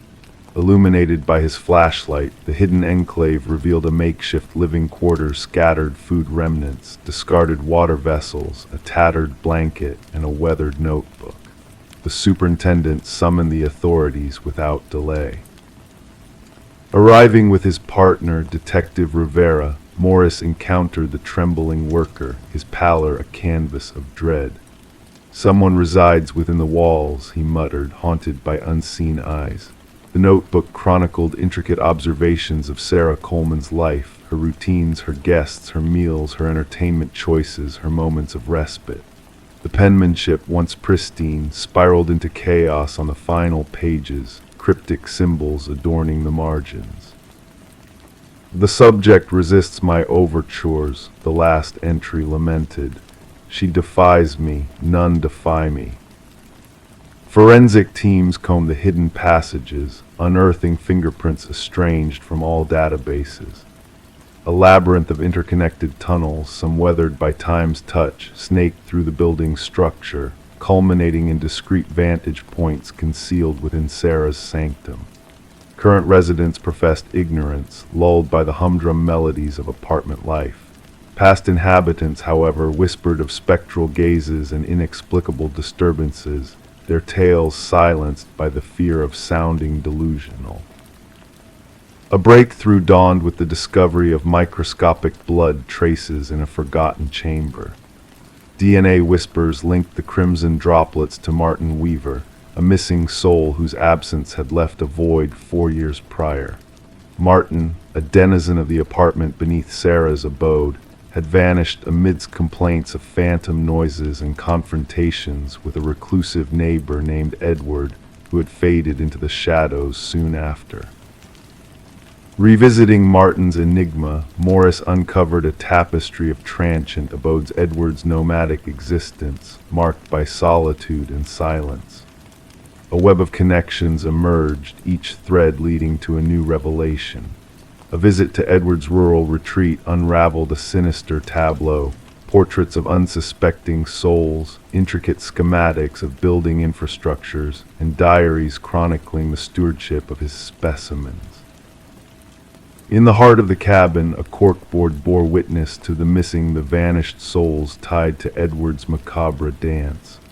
6 graves, silent testaments to lives extinguished, scarred the earth behind the dwelling. As the shadows of justice closed in, Sarah's sanctuary witnessed a spectral visitation, a cryptic journal, foretelling a new chapter in the night's embrace.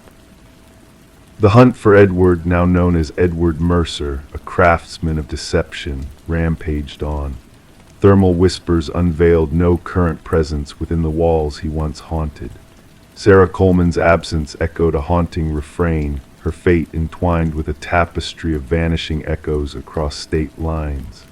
Buildings whispered warnings of hidden realms, cautioning against the unseen hands that sculpted shadows. Yet amidst the enigma, Detective Morris lingered in the silence of his own abode, eyes tracing the ceiling's expanse. Listening, waiting, wondering if, in the symphony of the night, another soul was captive to the echoes that danced above in an empty abode. Story 21. The dwelling had sat abandoned for countless moons, its history shrouded in whispers of a vanished young soul. The neighbors murmured that the house had remained unoccupied since the day the young woman mysteriously disappeared. Yet, as the new occupants ventured within its walls, they encountered a locked bedroom, its secrets veiled from prying eyes. With effort, they breached the barrier, unveiling a room cloaked in the shadows of neglect, the air thick with the weight of time. But amidst the stillness, a peculiar sensation lingered, a feeling that something lingered, unseen yet palpable. The chamber revealed itself in an unusual state of order. The bed lay meticulously made, the mirror devoid of dust. Upon the desk, a lone candle had surrendered to time, its wax reduced to a mere memory, frozen in place like tears unshed. And there it lay, the notebook, its pages adorned with fresh ink, a silent witness to the enigma that had unfolded within those walls. The final entry bore the date of her disappearance, penned by a hand long gone. Detective Morgan delved into the notebook's contents, while forensic experts meticulously combed the room for traces left behind. The script within belonged to Elise Winters, a soul of 26 years, reported missing by kin nearly half a decade prior. Her script traversed the pages with precision and grace, each stroke a testament to a mind now veiled in mystery, until the final passage, where the ink bore the weight of urgency, etching deeper into the parchment. "I sense his presence tonight," the concluding entry whispered. The ominous car, its repeated passes a harbinger of unseen threats. My pleas for aid fall on deaf ears. Should fate befall me, know it was by design, not chance. Closing the tome, the detective secured it within an evidence sheath, the room heavy with the scent of dust intermingled with a subtle chemical essence. The landlord stood at the threshold, a pallor upon his countenance, muttering assurances of thorough inspections prior to listing the abode. Elise had served as a paralegal at Harriman and Associates, a bastion of legal prowess embroiled in high-stakes corporate battles. Colleagues painted her as meticulous, driven, yet veiled in solitude as the days led to her vanishing act. She lingered past dusk, her superior recounted during investigative questioning. Whispers of discrepancies within the Westridge acquisition files haunted her, numbers skewed, documents tampered with. The detective gazed upon portraits of Elise, auburn locks framing somber eyes behind scholarly spectacles, a figure of poise and restraint. The woman captured in the frames seemed too composed to dissolve into the ether, too methodical to evaporate without a trace. The bedroom yielded scant clues, a tableau frozen in time. No signs of strife, no crimson trails to guide the curious. A snapshot of normalcy, as if Elise had momentarily stepped away, destined to return. The candle upon the desk, its wax now black and odorless, had etched its mark upon the wooden surface, a solitary witness to the room's silent vigil. "What revelations have you unearthed?" Morgan inquired of the forensic lead. An array of fingerprints weathered by time, the expert revealed. Yet a curious absence lingers, the doorknob scrubbed of all prints inside and out, the window latches sanitized of their past encounters. The search extended beyond the visible, delving into hidden recesses. A loose floorboard near the closet unveiled a clandestine cache, a waterproof vessel safeguarding a flash drive and a key. The key, a portal to a safe deposit at Northern Trust Bank, harbored another drive and a trove of incriminating documents. The papers unveiled a tapestry of financial chicanery linking Westridge Pharmaceuticals to offshore coffers entwined with the firm's luminaries. Digital forensics unfurled a web of deceit, recordings and ledgers exposing the manipulation festering within Westridge's prized concoction, Neurapax.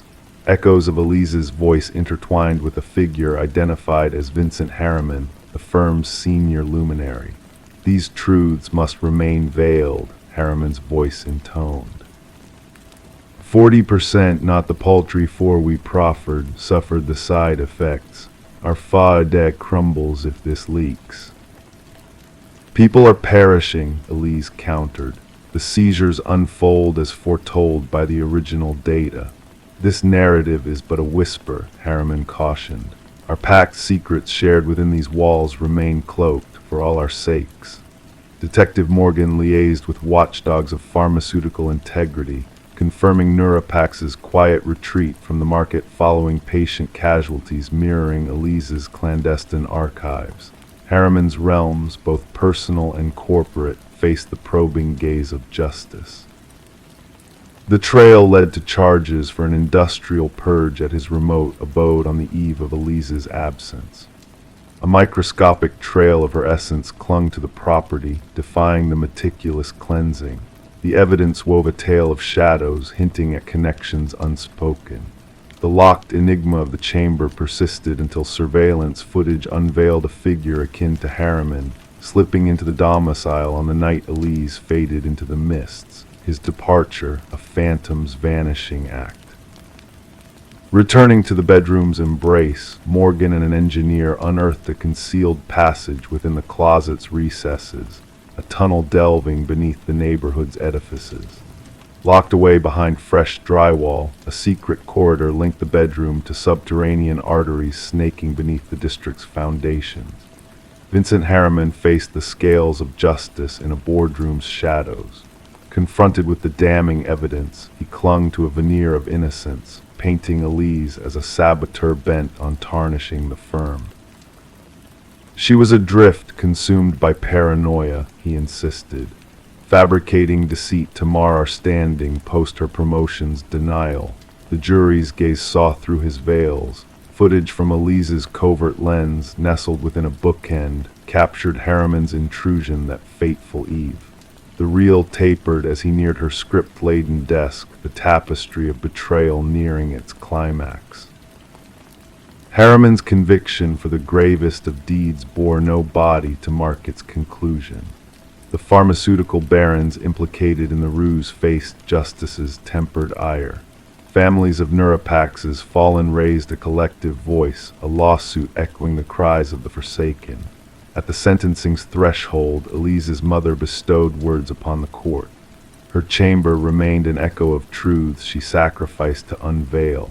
She lingered within those walls, her quest for righteousness a silent hymn awaiting a listener. The new inhabitants shunned the dwelling's confines, leaving it to the whispers of time. An edifice now stands in solitude, its mysteries unveiled yet eternally etched in the fabric of the locale. A specter of light dances in the upper window, a beacon from the sanctum where a valiant soul confronted the titans of darkness, their veiled crimes unmasked. Justice, a phantom's whisper, found Elise Winters in the room she never truly vacated, a sanctuary of truth and shadows, bearing testament to her final stand. Story 22. The aged library stood on the brink of destruction, its fate sealed by the hands of progress. The workers toiled tirelessly, their machinery roaring as they dismantled the building bit by bit. But fate had other plans that day, as a twist of destiny unfolded when a worker's foot caught on a hidden latch in a dusty bookshelf. With a soft click, the bookshelf swung open, unveiling a passage into the unknown, a narrow corridor leading to a secret room untouched by time. The air inside was heavy with the weight of years, a stillness that whispered of secrets long kept hidden. In the center of the room sat a solitary chair, its frame bolted to the floor, a silent witness to the mysteries it had witnessed. And etched into the walls, a haunting message repeated itself in a frenzy: I am still here. The foreman, sensing the gravity of the discovery, urgently radioed for the authorities. What had begun as a routine demolition now veered into the realm of the inexplicable.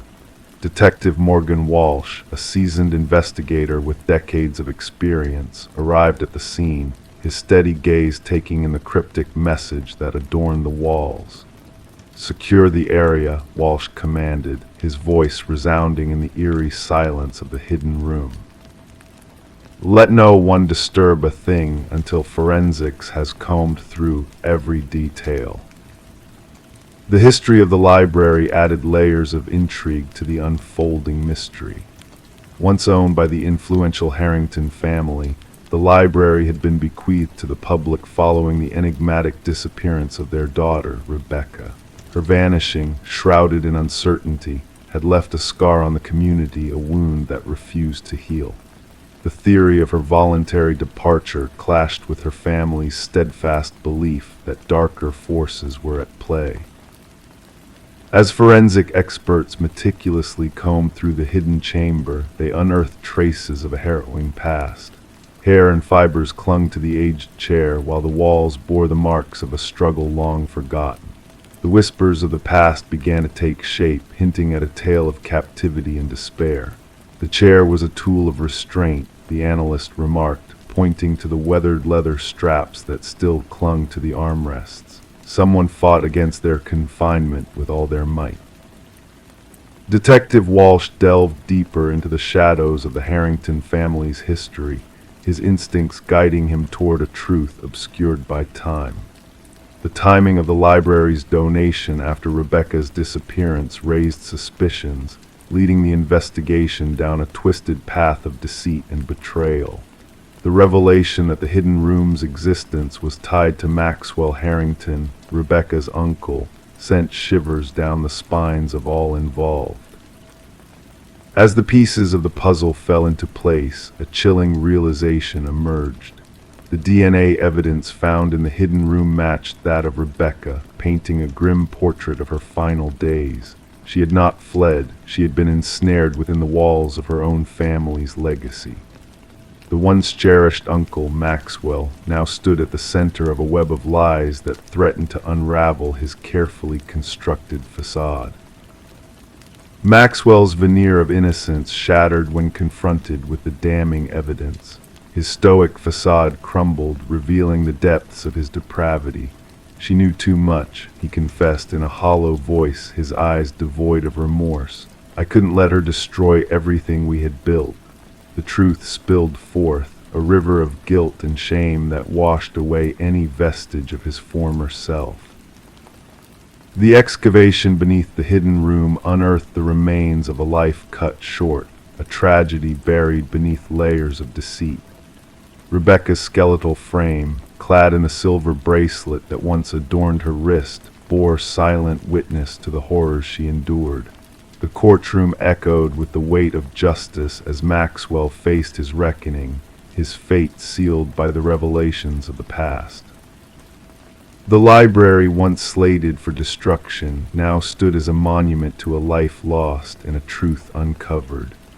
Flowers adorned its entrance, a tribute to a soul that had been silenced but never forgotten. In the quiet hum of the night, the whispered words, "I am still here," resonated through the halls, a reminder that even in the darkest shadows, justice would prevail. And as the stars cast their gentle glow upon the world, a sense of peace settled over the once turbulent grounds, cradling the secrets of the past in a lullaby of closure and redemption. Story 23: The Unearthed Warning. Renovations always reveal hidden mysteries, forgotten relics of the past waiting to be discovered. For Sarah and Michael, the journey began innocently enough, with a charming Victorian-era home that beckoned them with its intricate details and storied past. Little did they know that beneath the floorboards lay a secret that would unsettle their very souls. As they pried up the aged wood, a delicate letter, carefully folded, emerged from its long slumber. The paper, worn and yellowed with time, bore a haunting message: "Don't trust the one who knocked." Before they could process the cryptic warning, 3 sharp knocks pierced the silence of the empty house, sending shivers down their spines. Enter Detective Alina Reed, a seasoned investigator with a keen eye for the mysterious. With the floorboards still gaping, she delicately retrieved the note, mindful of preserving any potential clues. The couple had unwittingly contaminated the evidence, but Reed could sense their genuine fear as they recounted the chilling events. Background checks on Sarah and Michael revealed nothing amiss, just a young couple starting their lives together. But the house, with its deep-rooted history, held secrets waiting to be unearthed. The previous owners, the Hargrove family, had left behind a legacy shrouded in shadows. Margaret Hargrove, the last resident of the house, had lived a quiet life until her passing, or so it seemed. The note, dated 2 decades prior, hinted at a darker truth lurking beneath the surface. Franklin Hargrove, Margaret's late husband, a respected teacher turned recluse, had a past stained with secrets. Reed's investigation led her down a twisted path of deceit and betrayal. A former student's recollection of Franklin's paranoia, the whispers of Margaret's fear of a mysterious collector, all pointed to a tangled web of lies waiting to be unraveled. Through meticulous forensic work and the discovery of Margaret's hidden diaries, the truth began to emerge.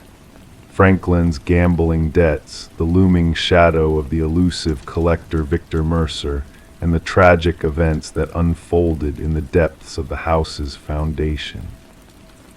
Victor Mercer, a man with a dark past as a loan shark and gambling enforcer, had met his fate at the hands of Franklin, driven to desperation by the collector's relentless pursuit. The house had become a silent witness to a crime buried deep within its walls. Margaret, caught in the crossfire of her husband's actions, had borne the burden of their shared secret for years. Her diaries painted a vivid picture of her descent into paranoia, haunted by the echoes of 3 knocks that never ceased. As the investigation concluded, justice was served in a cold, somber manner. The remains of Victor Mercer were laid to rest, his story finally brought to light after 2 decades of obscurity. Sarah and Michael, unable to bear the weight of the house's dark past, chose to part ways with the haunting property. Now vacant, the house stood as a silent sentinel, its halls echoing with whispers of the past. Local legends spoke of ghostly knocks in the dead of night, a reminder of the secrets buried deep within its walls. The note, a chilling artifact of a bygone era, remained a silent witness to the untold truths that still lingered in the shadows. Detective Reed closed the case with a heavy heart, knowing that some mysteries defy simple explanations. The house, with its hidden horrors and restless spirits, stood as a testament to the enduring power of secrets long kept hidden. And as the night fell over the abandoned home, the echoes of 3 distinct knocks lingered in the air, a haunting reminder of the darkness that dwelled within. Story 24: The Mysteries of Whispering Manor.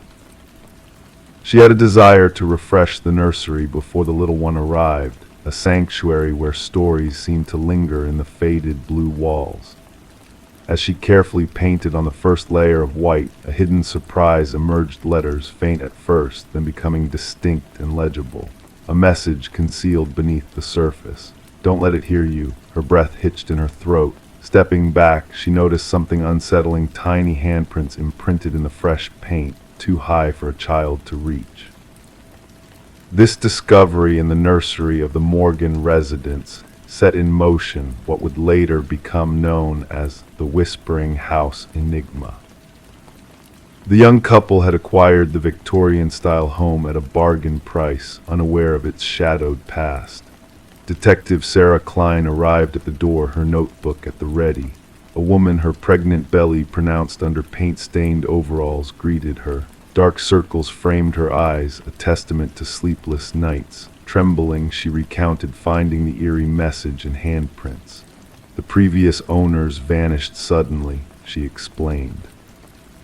Neighbors claimed they fled in the dead of night, leaving without a trace, only their essentials packed in the car. Walking through the historic abode, Detective Klein's steps echoed on the aged floorboards. In the nursery, she observed the partially painted wall, the cryptic message still visible where the painting had been abandoned. Beside it, 5 childlike handprints embedded in the wet paint, placed at a height unreachable by a child. Back at the precinct, Detective Klein delved into the property records. The house had changed owners 8 times in 3 decades, a suspiciously high turnover rate. Each family had stayed for a brief period, with troubling child welfare reports filed for 3 of them. Children spoke of whispers from the walls and a sensation of being watched as they slept. Further investigation unearthed the house's connection to Eleanor Blackwood, a wealthy widow who once ran an orphanage on the grounds. Rumors of 5 missing children from her care resurfaced, with suspicions that they had run away. Eleanor's death revealed a sealed room hidden behind the nursery wall, containing children's belongings but no remains. Interviewing former occupants, Detective Klein pieced together a chilling narrative. Families with children reported strange occurrences, anomalies dismissed as mere imagination, until the mysterious messages appeared during nursery repaintings. A forensic linguist confirmed the writing matched Eleanor's handwriting, while the identical handprints across generations baffled investigators. The detectives' persistence led to a grim discovery in the basement, where ground-penetrating radar revealed child-sized shapes beneath the concrete floor. Breaking through, workers uncovered 5 sets of remains arranged in a circle, confirming the tragic fate of the missing orphans. Luminol exposed countless handprints on the nursery walls, invisible to the naked eye, hinting at the children's desperate attempts to escape. Eleanor's journals exposed her twisted beliefs as she sought to harness the children's energy for her own gain. Closure came with the proper burial of the victims, their names finally recognized as murder victims, not runaways. The house stood silent, the pregnant couple refusing to return, haunted by the lingering presence within. The nursery walls were torn down, but whispers persisted among the debris, deterring workers from returning. The condemned house became a cold case, holding unanswered spiritual questions. Detective Klein preserved a chilling photograph of 5 glowing handprints, a reminder that some mysteries transcend time, leaving indelible marks impossible to erase. Story 25. She entered through the front door, a dance of dust swirling in the stagnant air. The abandoned house stood frozen in time, its peeling walls and shrouded furniture telling silent tales of neglect. Each exploration felt like a step into a forgotten moment, a moment stuck in an eternal loop except for one peculiar detail: the doors. Every door she opened led her back to the same room, the parlor. No matter the path she took, no matter the handle she turned, she always found herself back where she started. The only escape seemed to be the entrance she came through, but as she turned back, the front door had vanished into thin air. The discovery of Morgan Pierce's body shifted the narrative of the desolate Victorian house from a local enigma to a chilling crime scene. Detective Sarah Lind stood at the threshold, observing forensic experts moving through the dim interior like phantoms. The house had garnered a reputation among the townsfolk, the house where compasses spun aimlessly, where whispers of unseen watchers lingered. Now, within its walls lay secrets much darker than mere folklore. The initial assessment suggests she's been deceased for about 3 days, the medical examiner murmured, his voice barely audible. The cause of death appears to be asphyxiation. Morgan was found seated in an antique chair in the parlor, her posture serene, hands folded with precision in her lap. No signs of struggle, no marks of resistance. The scene exuded a haunting stillness that even seasoned investigators found disquieting. "Who discovered the body?" Lind inquired, scanning her notes. "A real estate agent showing the property to potential buyers," her partner replied. "They stumbled upon her, seated there, mistaking her for a trespasser until they drew closer. The house had remained uninhabited since the passing of its former owner, Eleanor Blackwood, nearly 5 years prior. Legal disputes had left the property in a state of abandonment, unwanted, unsold, and mostly forgotten except by vandals and thrill-seekers. Morgan Pierce, a 26-year-old graduate student delving into architectural anomalies for her thesis, had a keen eye for the unconventional. Described by friends as methodical, driven, and captivated by spaces defying traditional norms, the abandoned Victorian would have undoubtedly piqued her curiosity. Her roommate reported her missing 2 days ago, Lind remarked. Morgan mentioned visiting the house where people get lost for her research. Investigations unveiled Morgan's repeated visits to the house in the weeks leading to her demise. Her journal entries chronicled peculiar acoustics, sudden drops in temperature, and doors that seemed to shift with each opening. In her final notes, she spoke of bringing specialized equipment to record what she termed spatial inconsistencies. However, this equipment remained conspicuously absent. During the autopsy, an unexpected detail emerged: traces of a rare alkaloid in Morgan's system, extracted from a plant utilized in certain shamanic practices. While the substance could induce disorientation and vivid illusions, the levels detected were insufficient to prove fatal. Morgan wasn't one to engage in recreational drug use, her boyfriend affirmed during questioning. She was meticulous about her research methods, never willing to compromise her perception intentionally. Digital investigations unearthed fragments of deleted messages from Morgan's phone, a correspondence with an individual sharing her fascination with the house, someone claiming to comprehend its enigmas. The exchanges grew increasingly intimate and cryptic. The house remembers its past, one message alluded. It yearns for someone to understand. The trail led detectives to Adam Reeves, an architectural historian in contact with Morgan. His expertise in rare spatial phenomena had drawn her attention, evolving their professional rapport into a more personal bond. Reeves, when questioned, appeared genuinely distraught at Morgan's tragic end. The house carries a reputation, he explained. The original architect wove optical illusions and deceptive perspectives into its design, meant to perplex and bewilder. Morgan believed there was a deeper layer, something transcending mere trickery. However, Reeves possessed a solid alibi for the suspected time of Morgan's passing, backed by security footage placing him at a university symposium hours away. A breakthrough emerged from an unexpected source: Eleanor Blackwood's grandson, residing overseas. Upon contact, he unveiled a hidden family secret shrouded for generations. My grandmother wasn't the sole Blackwood to perish within those walls, he divulged. Others met their end there, always discovered in the parlor, always appearing serene. The family termed it the claiming. Providing investigators with decades-old journals, he chronicled deaths initially attributed to natural causes such as heart failure or strokes. The pattern was glaring: individuals spending extended periods within the house eventually succumbed to what the family cryptically referred to as the influence. Further exploration of the property unveiled a concealed compartment behind the parlor hearth.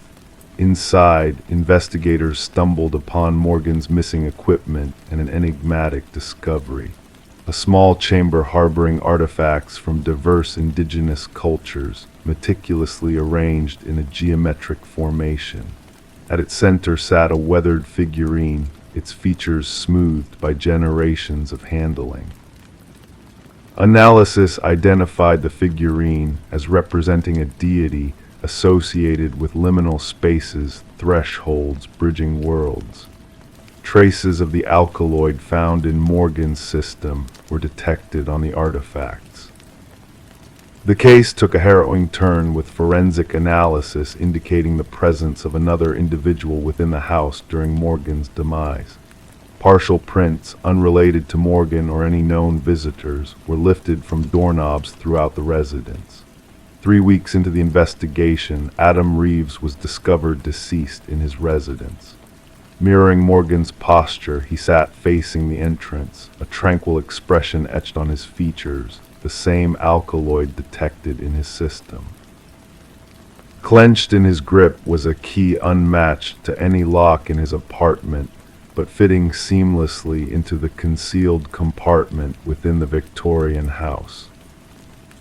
In his final correspondence, sent to himself as if preserving a testament, Reeves inscribed, "The house doesn't ensnare you physically, it captivates your perception." Morgan was correct, the doors laid where they always have, yet something deceives you into believing you're trapped in circles. Once you grasp the verity, departure becomes feasible, but by then, the desire to leave dissipates. The case remains officially unresolved, catalogued as suspicious deaths under scrutiny. The Victorian structure has since been deemed unsafe, its access restricted by authorities. Whispers persist of lights flickering within on certain nights and of visitors vanishing without a trace. Some locals assert that the house seizes those who delve too deeply into its mysteries. Others speculate that Morgan and Reeves unraveled something ancient and potent, a force existing in the crevices between conventional reality. The truth lingers as elusive as an exit in a house where all doors lead back to the commencement. Story 26. The tale begins in a costume emporium on the verge of closure, where remnants of the past are being sold off. Amidst the dusty shelves, a woman's hand alighted on a mask, exquisite yet eerily lifelike in its features. As she placed it on the checkout counter, the cashier hesitated, murmuring, "That's not ours." Perplexed, she sought out the tag, only to find it non-existent. With a casual shrug, she carried the mask home. That very night, a soft rustle roused her from slumber, a whisper of fabric shifting. The mask was no longer where she had left it on the dresser. Instead, it perched upon her nightstand, its gaze fixed upon her. This woman, known as Catherine Reed, was later discovered by her neighbor. The front door ajar, sunlight spilling into the dim abode. What awaited inside would bewilder investigators for years to come. Catherine lay motionless on the bedroom floor, the mask vanished without a trace. Detective Morgan arrived as forensics documented the scene, shutters clicking rhythmically amidst hushed conversations. No signs of forced entry, an officer observed, jotting notes. The detective's gaze swept the room, noting a slightly open drawer and a lipstick-stained water glass on the nightstand. All seemed ordinary, except for the woman who would never stir again. The medical examiner, face solemn, declared the cause of death uncertain upon initial examination.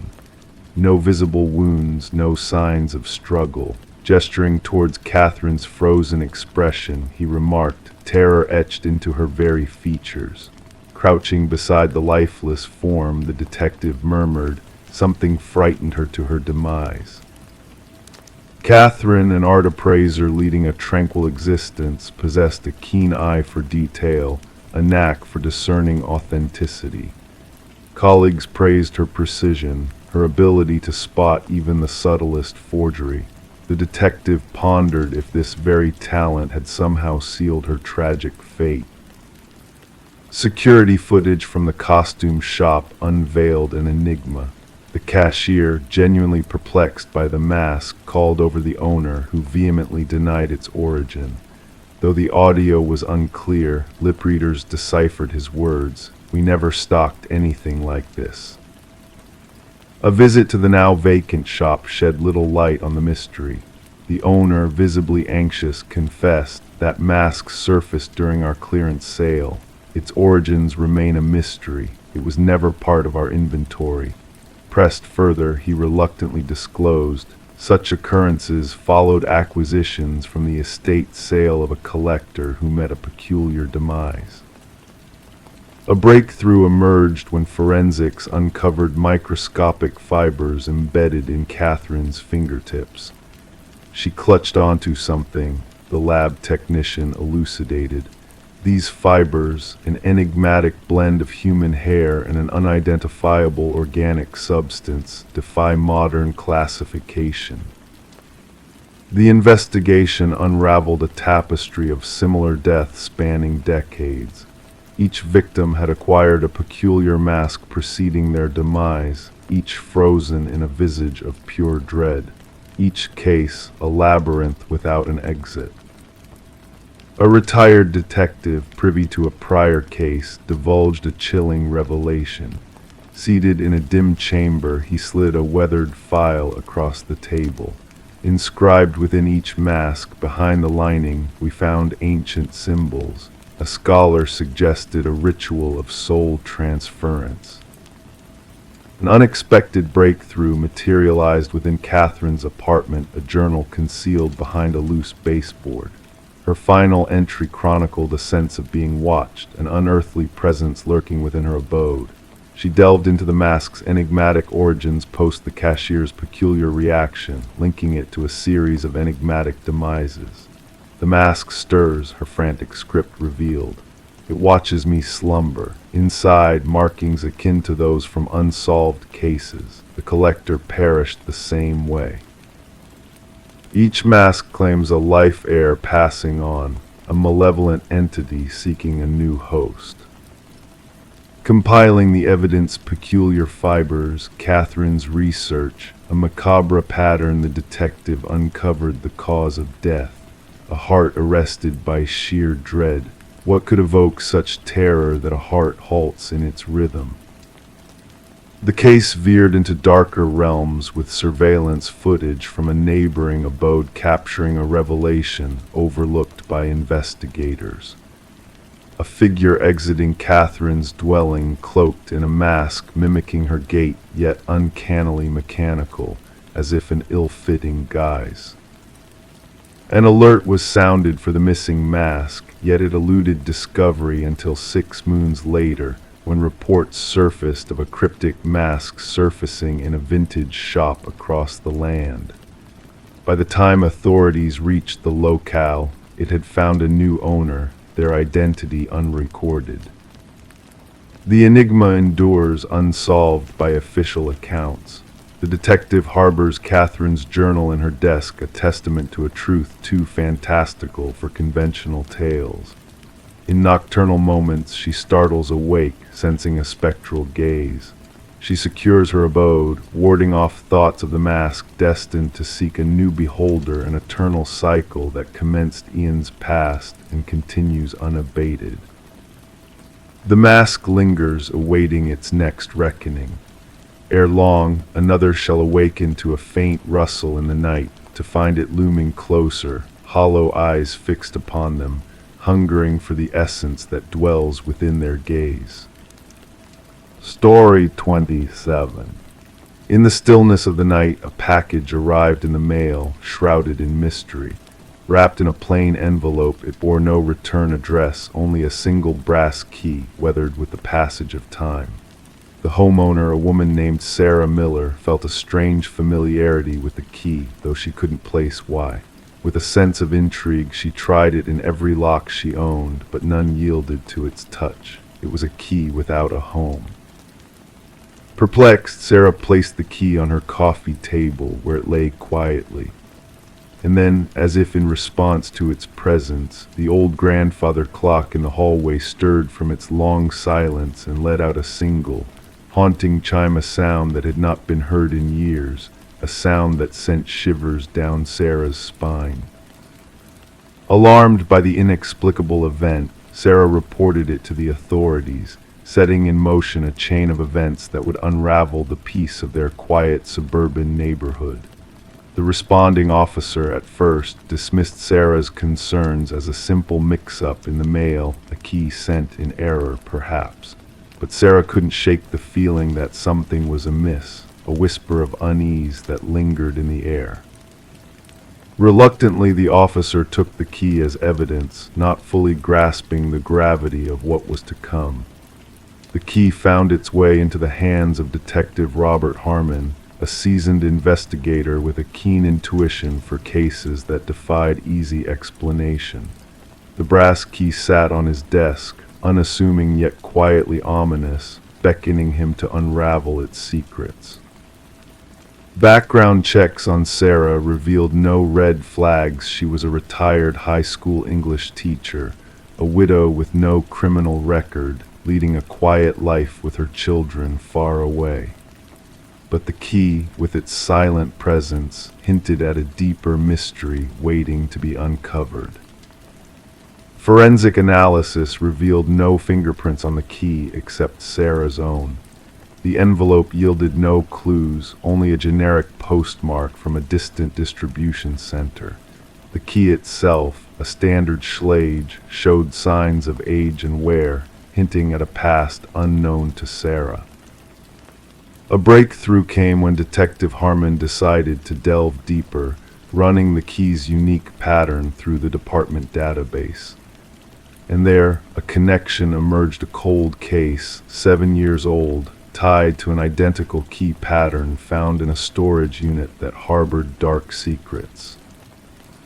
The original investigation had hit dead ends, with blood-stained evidence and photos of women left unidentified. Sarah, when shown the pictures, recognized none of them. As the investigation unfolded, she felt the tendrils of fear creeping into her once peaceful existence, prompting her to fortify her home against an unseen threat. The hunt for the key's origins led to Harold Jenkins, a man with a shadowed past and a trail of unanswered questions. Formerly a neighbor of Sarah's, he had vanished without a trace, leaving behind a web of deceit and darkness. As the search intensified, a chilling revelation surfaced: a hidden room beneath the floorboards of a cabin, a room lined with rows of brass keys, each bearing a name and a date.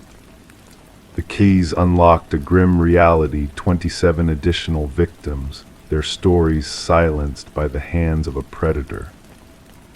The manhunt for Jenkins gripped the nation, his moniker, the Keymaster, searing into headlines as a symbol of terror lurking in plain sight. The community trembled under the weight of his hidden atrocities, grappling with the knowledge that evil had walked among them, unseen and unsuspected. In a final, fateful encounter, Jenkins met his end, leaving behind a journal of horrors and a legacy of pain. The truth, stark and unforgiving, revealed the extent of his depravity, the lives he had taken, the scars he had left behind. As the dust settled and the echoes of the tragedy faded, Sarah found herself unable to return to her home, haunted by the specter of what had transpired within its walls. The grandfather clock, once a source of comfort, now stood as a silent witness to the darkness that had encroached upon her life. The keys, silent and unmoving, spoke volumes of the lives they represented, the lives lost, the stories untold. And in their stillness, they whispered a solemn truth about the fragility of peace and the hidden depths of human darkness.